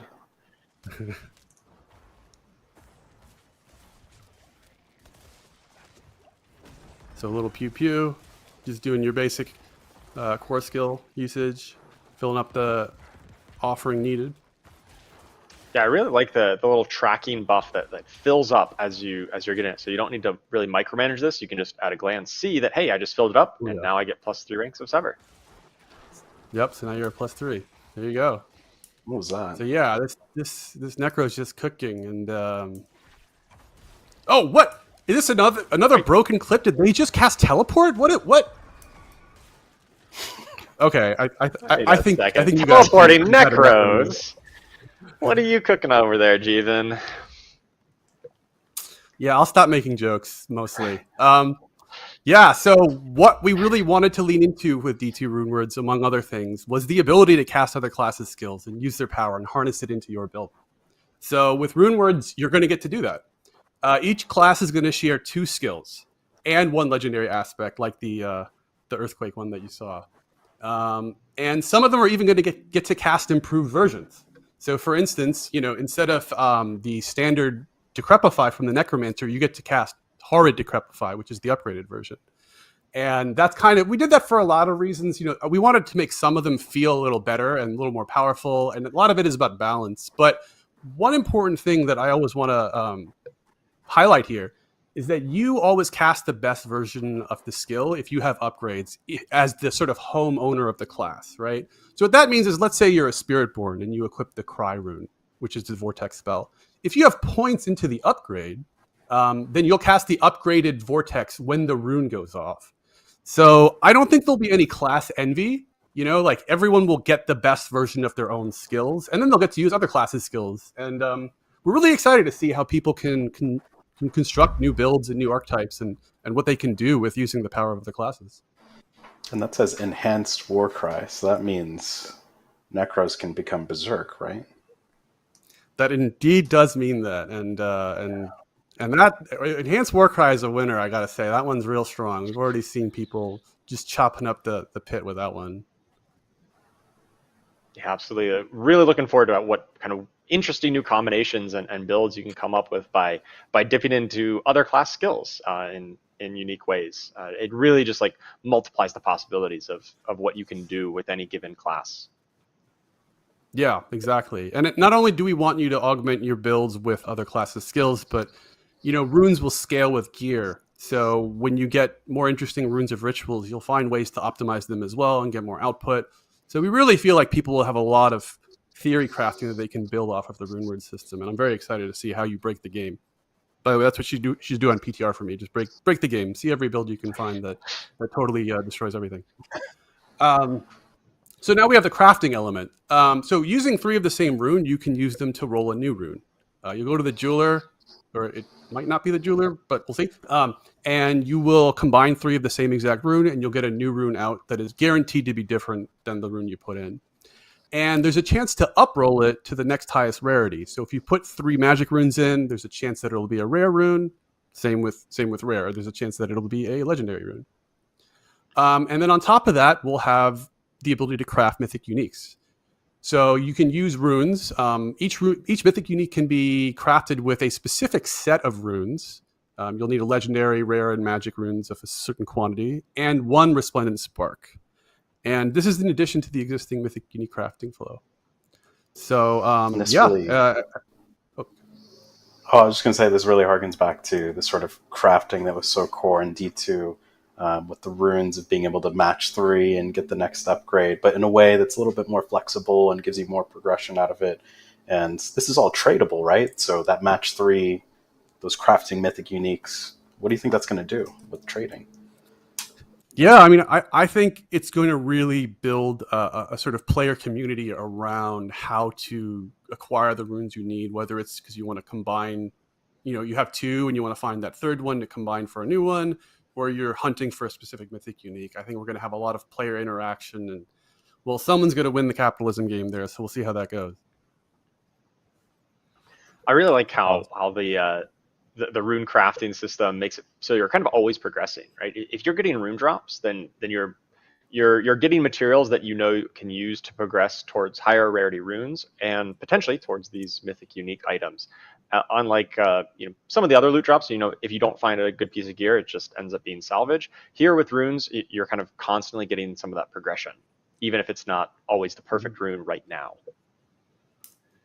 Yeah, I think that's something that when we did talk to a lot of sort of D2 diehards when we built Runewords, and one of the things that most of them tended to mention consistently was every rune drop is progress, right? You're always moving up that ladder.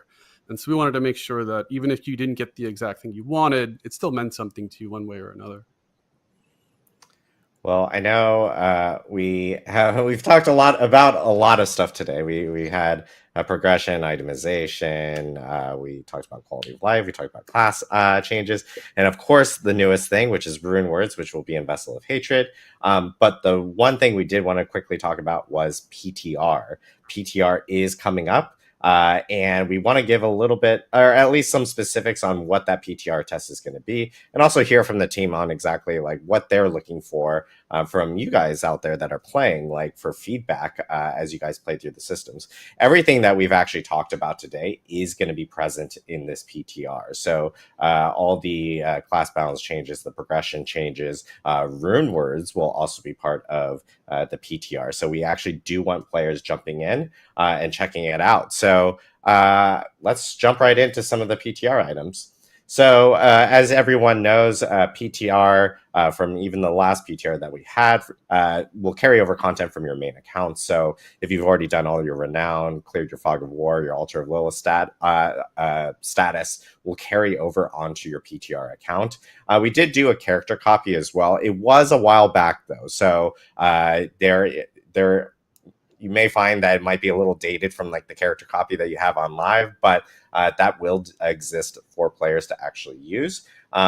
One thing I will note is that we are planning on having 2 different testing phases for PTR specifically. The first testing phase will actually begin next Wednesday and will run through Friday about midday, where we're going to actually give players the opportunity of kind of just starting characters from fresh because we really need people to try out the new progression systems that Colin and Aislyn were talking about specifically in the beginning of the stream.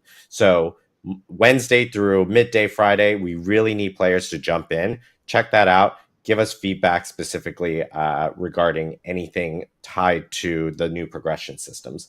Around midday on Friday, though, we will be turning on the rest of the PTR, which will include things like Runewords and all the other features that we were kind of talking about. All the other features will be part of it, but Runewords and things like that will be turning in on Friday. One thing that we've heard from feedback from players specifically, especially as we have addressed this in the past, is that there is going to be a boost vendor available for this PTR. So in Kyovashad, players will be able to go and visit this specific vendor. This is the best video that I was talking about because this Fallen is dancing and it looks absolutely amazing. This vendor will be available and you'll be able to interact with it. And this vendor will actually then be able to provide you a ton of enhancements to your character, which we do have a list of here. So you will be able to boost your character up to level 50. Level 60, of course, which is the new level cap after Vessel of Hatred actually ships. We will end up clearing out your whole map, your waypoints, Fog of War. We will do your class mechanic stuff and have that already unlocked. All torment tiers will be unlocked. Your potions will be upgraded completely.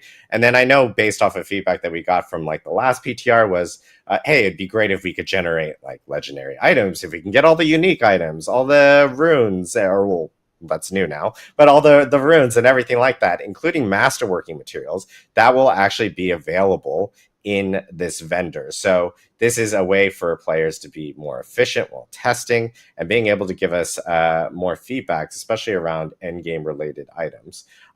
So we really need players to jump in for PTR. One last caveat I do want to mention is Infernal Hordes will not be available in this specific PTR. We are still doing some work on that right now before we actually get it ready, but all the other features within the game will be available. Infernal Hordes, as I mentioned, it's a permanent feature, so it's coming back to the game no matter what. And then separately, I do want to remind everyone that PTR right now it is still just PC BattleNet only. This does give us the flexibility of being able to upload, change things on the fly, like things like turning Runewords on Friday, for instance, we have the flexibility of being able to do that on our own platform. So it's just easier for us to be able to have that additional work from our side to be able to make things like that happen when we can do testing specifically from that end. But Colin, Aislyn, I'd be really curious to hear like what you guys are looking for specifically in this PTR from feedback from players that they can focus in on and provide feedback on as they go into the test. Yeah, so I think we really want to see people focusing on the new journey. So starting from level 1 and feeling out what difficulty tier is right for you. And if that feels like it's the difficulty tier that you would expect to be on based on how powerful you've managed to make your character and how many of the progression systems you've engaged with. Like if you engage with tempering and you go all out and you're like, I'm going to make my character a blaster, even though they're only level 30, like how far can you go with that? And are you going as far as you expected you would be able to go? Yeah, those are great points. It really is about, are we hitting that expectation that we've sort of created, right? Which is, we really loved how the Mind Cage was functioning. We loved how tormented bosses felt in terms of having hard mode versions of things. Are these difficulty tiers sort of meeting those expectations of all the things that we have had in the previous game now mapped to a more streamlined system that should be much, much easier to navigate? Awesome. And I know on the class side, like Charles, what are you kind of looking for? What's the team looking for on that front? Yeah, I think we're really looking at the new skills and the new key passives for each class and how they're usable at all points in your character journey, right? They should feel good to press when you just first learn these new skills. But they should also feel really good when you're in the late game and you're trying to, make a build all around them, right? Around your stone burst. Like, does it feel like that has enough support and that you can, make a stone burst build or Dance of Knives and or all the other different skills? Like, do they fit in? What's their appropriate power level? And really want to make sure that the new skills and the new key passives enable new ways of playing our classes and they feel satisfying to build that way. Awesome. And Jeevun, I know you mentioned to everyone, break the game with Runewords. So is there any more extra items you're looking for in terms of feedback? Yeah, I mean, it's definitely mostly about that. I want to see what people come up with. I want to see, what you can cook in terms of builds. You can do something fun or cool or unexpected. And also, I'm highly interested in the sort of balanced feedback. I think we'll get it from all of you. But we've had a lot of people on the team work very hard on conceptualizing how to make sure this stuff is right on the edge of broken without actually being broken. And you'll get to prove me wrong if that isn't the case. Yep. Awesome. Well, I know we do want to jump into a little bit of Q&A before we kind of wrap up. I know we've been here for a little while, so we'll try to grab some questions specifically from Twitch chat. I know probably the most popular question right now from the community is about Armory, and I do want to start off with that specifically. And I do also want to just confirm that we are working on an Armory. The team is cooking on it right now. We just don't have it ready immediately, but as soon as we have an update, we will be providing that to the community. There is work for an Armory happening. We're not purposely ignoring it, I promise you. And it is in the works specifically from that end. So I know we have questions from Twitch chat, so this is where I actually butcher everyone's name. So in standard fashion, I will continue to do that. It's just a little different now because I actually have a screen in front of me, which is actually really, really beneficial. But I guess we'll start off with a question regarding the different difficulty tiers. So this is from Double DHZ, which is, since we now have 8 difficulties, does this mean with power increase in later seasons, more difficulties will be added? Are we planning on adding 20 difficulties like in Diablo 3? What's the plans around that? Yeah, we want to be really measured in terms of when we add difficulty tiers. I think it sets us up for adding them when we feel like it's an appropriate time. We don't want to get to a spot where we have 20 different difficulty tiers. We want to have just enough granularity to support the amount of power that we're adding. And what we don't want to do is sort of say, okay, we're going to add things like Runewords or add things like seasonal powers and then nerf all of you by making the monsters 100% tankier to compensate for the power. We'd actually rather create a system that when you get that new power, we're going to add another band of difficulty to get even more efficiency out of that power. So that's been the sort of guiding light, is we don't want to continue to sort of nerf players into a spot where they can sort of use all this new power to push. A great example of that is previously in seasons, we would actually increase monster health to compensate for some of the seasonal powers. Now, if you get seasonal powers, if you're blasting Penitent and leveling to 60 faster, good for you. Like, that's something that we think is actually really important to the system. Awesome. I know next question that we have, this is a question I've seen a decent amount. This is from Explosive Cat. Hopefully your cat is not exploding. What's the purpose of Nightmare Dungeons now that glyphs have moved out of Pit? Yeah, so Nightmare Dungeons are going to be where you receive your masterworking materials. And because Nightmare Dungeons are going to be following the difficulty tier system now, you're going to be able to go into higher torment tiers, or rather higher difficulty tier Nightmare Dungeons, and get more masterwork materials out of that. So just like, all other kinds of content in the game now, being able to go into a higher difficulty of that activity is going to ultimately be better for you.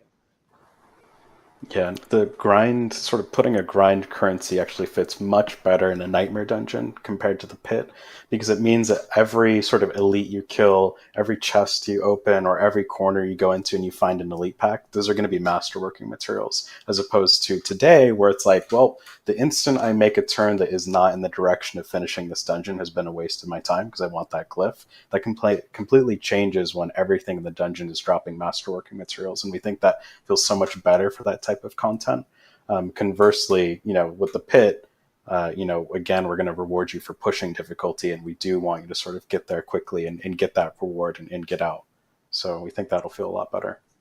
Yeah, so just for people, because I think when they immediately heard like, well, now it's just moved to Nightmare Dungeons and it's just at the end, it's actually part of the whole Nightmare Dungeon. It's not just the end goal, getting to the end and getting masterworking materials there. Just want to clarify for chat, because I know immediately there's a good amount at the end when you kill the boss, right? Of course the boss has to have good shit, but like, what's really going to feel great is like when you run into a massive elite pack, like you just randomly run into, we spawned maybe too many. Those are all going to represent, little loot bags of masterworking materials, which is going to be huge. Awesome. This question is from RXU105. Are runes reusable? Yeah. So, by the way, I just want to say, chat, I've been reading Twitch chat, and what you said has struck a chord. Anyway, yes, they will be reusable. Can't take you anywhere. You can unsocket runes and you can move them into different items. Yes, absolutely. I saw a few related questions to that. They don't get to exist in the same item as gems. You do have to pick between gems and runes on any individual item. Awesome. I know there was a question related to another. Well, at least I don't know if Charles, you want to answer this, or if you have additional details. There's a lot of questions related to one of the mythic uniques, and it's additive damage to demons and angels specifically. I don't know if you want to talk about I will confirm that is the wording on the effect. Plus damage to angels and demons. There you go, guys. We'll just leave it at that. And no further comment. I know, no further comment on that. Additional question that we have related to Paragon is, why cap the amount of boards instead of just capping maybe the amount of glyphs we can use? This is from Hotner. Yeah, that's a really good point. Something that I think we can take back and really think about. We had discussed, and we felt like the cleanest solution from just sort of the flow perspective was that we wanted to just make it really sort of compact and make those choices about which glyphs and which legendary nodes and eventually what rare and magic nodes matter to you. But that's really good feedback and something we can continue to monitor as we go into PTR and as people get their hands on it. Again, it's really about making those boards more punchy, and the connections between those boards is something that you navigate during your journey. But the sort of end point is about making those really chunky choices on what glyphs you want and what legendary nodes you want. And we think that ultimately, especially now that Paragon is realm-wide and all your alts, I think we touched on that earlier, all your alts get to benefit from this. It's really going to streamline that process of getting your points locked in quickly on those alt characters and get them into the end game really quickly. But that's a really good point of feedback. A question from WTF, Akalaka. I don't know. See, this is bad. Yeah, you get the point. Well, everyone need to be in Kyovashad to change difficulty like it is currently right now.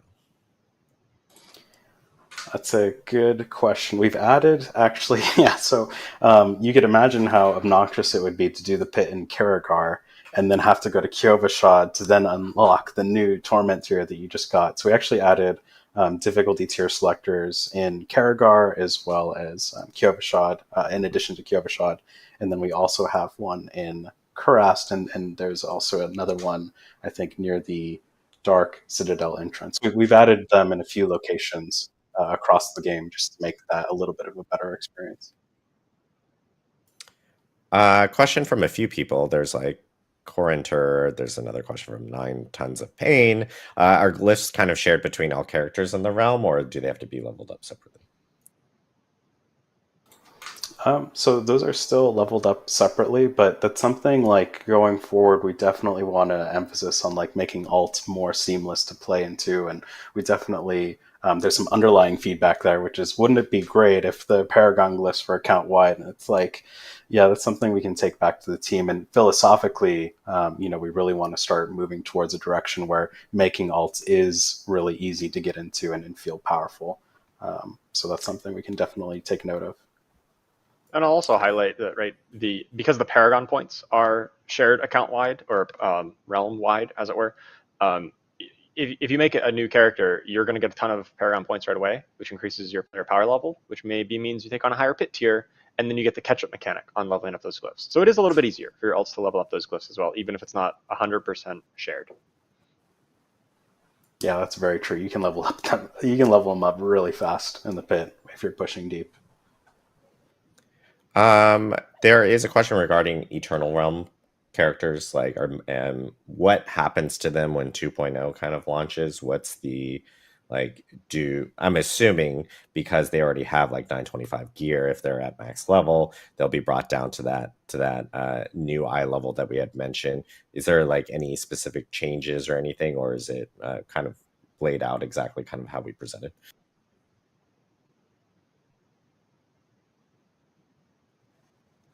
Oh, I can answer this.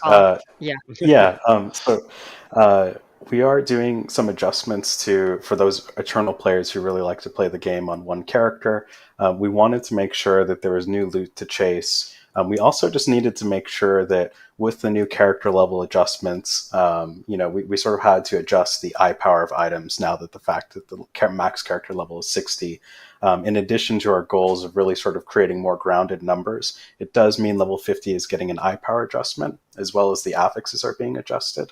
But we are going to max roll every single affix that we adjusted power-wise. So, for example, if you get a 5, we're going to take those items and adjust them. We aren't going to re-roll those affix bands. Like if you had perfect affixes, we're just going to essentially max roll all of them within that band. So there's no feels bad about, I had this perfect item and you ruined it by readjusting it. But the sort of main takeaway there is we wanted to make sure in patch 2.0 that there was new loot to chase. We wanted to make sure that the new uniques had a place to sing. And that's all sort of in service to that, for that type of Eternal player who really likes that sort of long form progression. Awesome. Question from Ice Panther. Runewords, are they applicable to all items and weapons? Or are they restricted to specific types of equipment? Additionally, can gems be inserted into equipment with runes? Yeah, they can be inserted into all types of equipment, so they're not restricted from being in uniques as long as you have 2 sockets for that unique. And the to restate the slots that are available with 2 sockets, on base game it's 3. It's chest, pants, and 2-hander. We're also adding a second socket to helm, so you'll have 4 slots. And you cannot mix runes with gems in any item, and you wouldn't want to. You'd basically be losing the benefit of them. Awesome. I know we have some questions related to like some co-op bugs. I will say that I've gone on, I know, like forums and Reddit and at least addressed them, that we are working on them. I can tell you the team is most definitely working on them right now. Excuse me as I cough. Still getting over my sickness. And then I know this is actually I'm going to ask this because it's a funny question. Are there runes for G and then Vun? Oh, I mean, my narcissism certainly would have let me do that, but I think we can't do that sort of stuff. Unfortunately, I would have loved to. But I will say, there are, the runes have these sort of phrases that they unlock when you actually compose the spells. And we have some, I think, fun references and Easter eggs to, the great Diablo games of the past. And so hopefully that'll kind of make you smile when you see them. Awesome. And then runes, are they stackable? Yeah, they are stackable, and we have added a new tab for them as well. We have a socketable tab. So all your runes and gems will go there. So there we go. Would be pretty good for your inventory. Yeah, that would have been really messing with inventory if runes did not stack, and now that they have their own tab. Yeah, and now they have their own tab, which is really, really good. So cool. I know we are very over on time. So I do want to make sure that we let everyone go here so that they can eat, because we've now gone well past lunch over here in California. Just a reminder for everyone that PTR is actually going to be starting next Wednesday. We will have patch notes and the blog up immediately after the stream, specifically here, so you guys can check it out. Check out the patch notes. It's 17,000 words, a lot of words, so I apologize. I will say that for other locales, it might be until like early next week before those patch notes will be available. It just takes a while for us to localize on some of those, and they kind of came in a little hot. So we do plan on actually having that available in all languages. Just for now, they will be English only and immediately up after this specific stream. Again, PTR starts next Wednesday. We'll have 2 different phases. Wednesday through Friday will be that first initial phase where we need players jumping in, checking out the progression changes and testing all that out. And then starting on Friday for the rest of the week specifically, we'll end up having the boost vendor available where players can actually jump in and test out everything that they need to regarding Runewords and all other things that are tied to endgame.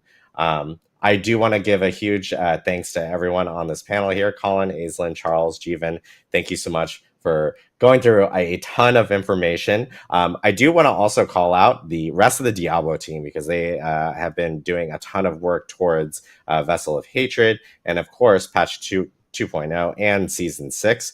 One thing we will say is that you guys actually haven't heard about Season 6 yet. We still have information to tell you about Season 6. We'll be sharing that more here in the coming weeks as we head towards launch. So there is still a seasonal theme and mechanic with Season 6 that we'll be sharing here soon. So thank you guys, everyone, and thank you, Diablo community, for tuning in. Check out Diablo4.com immediately after the stream, and we'll see you guys in Sanctuary. Thanks again. Thanks, everyone. Oh, we're ending with this. Best. I love it. We can't forget the most important member of the team.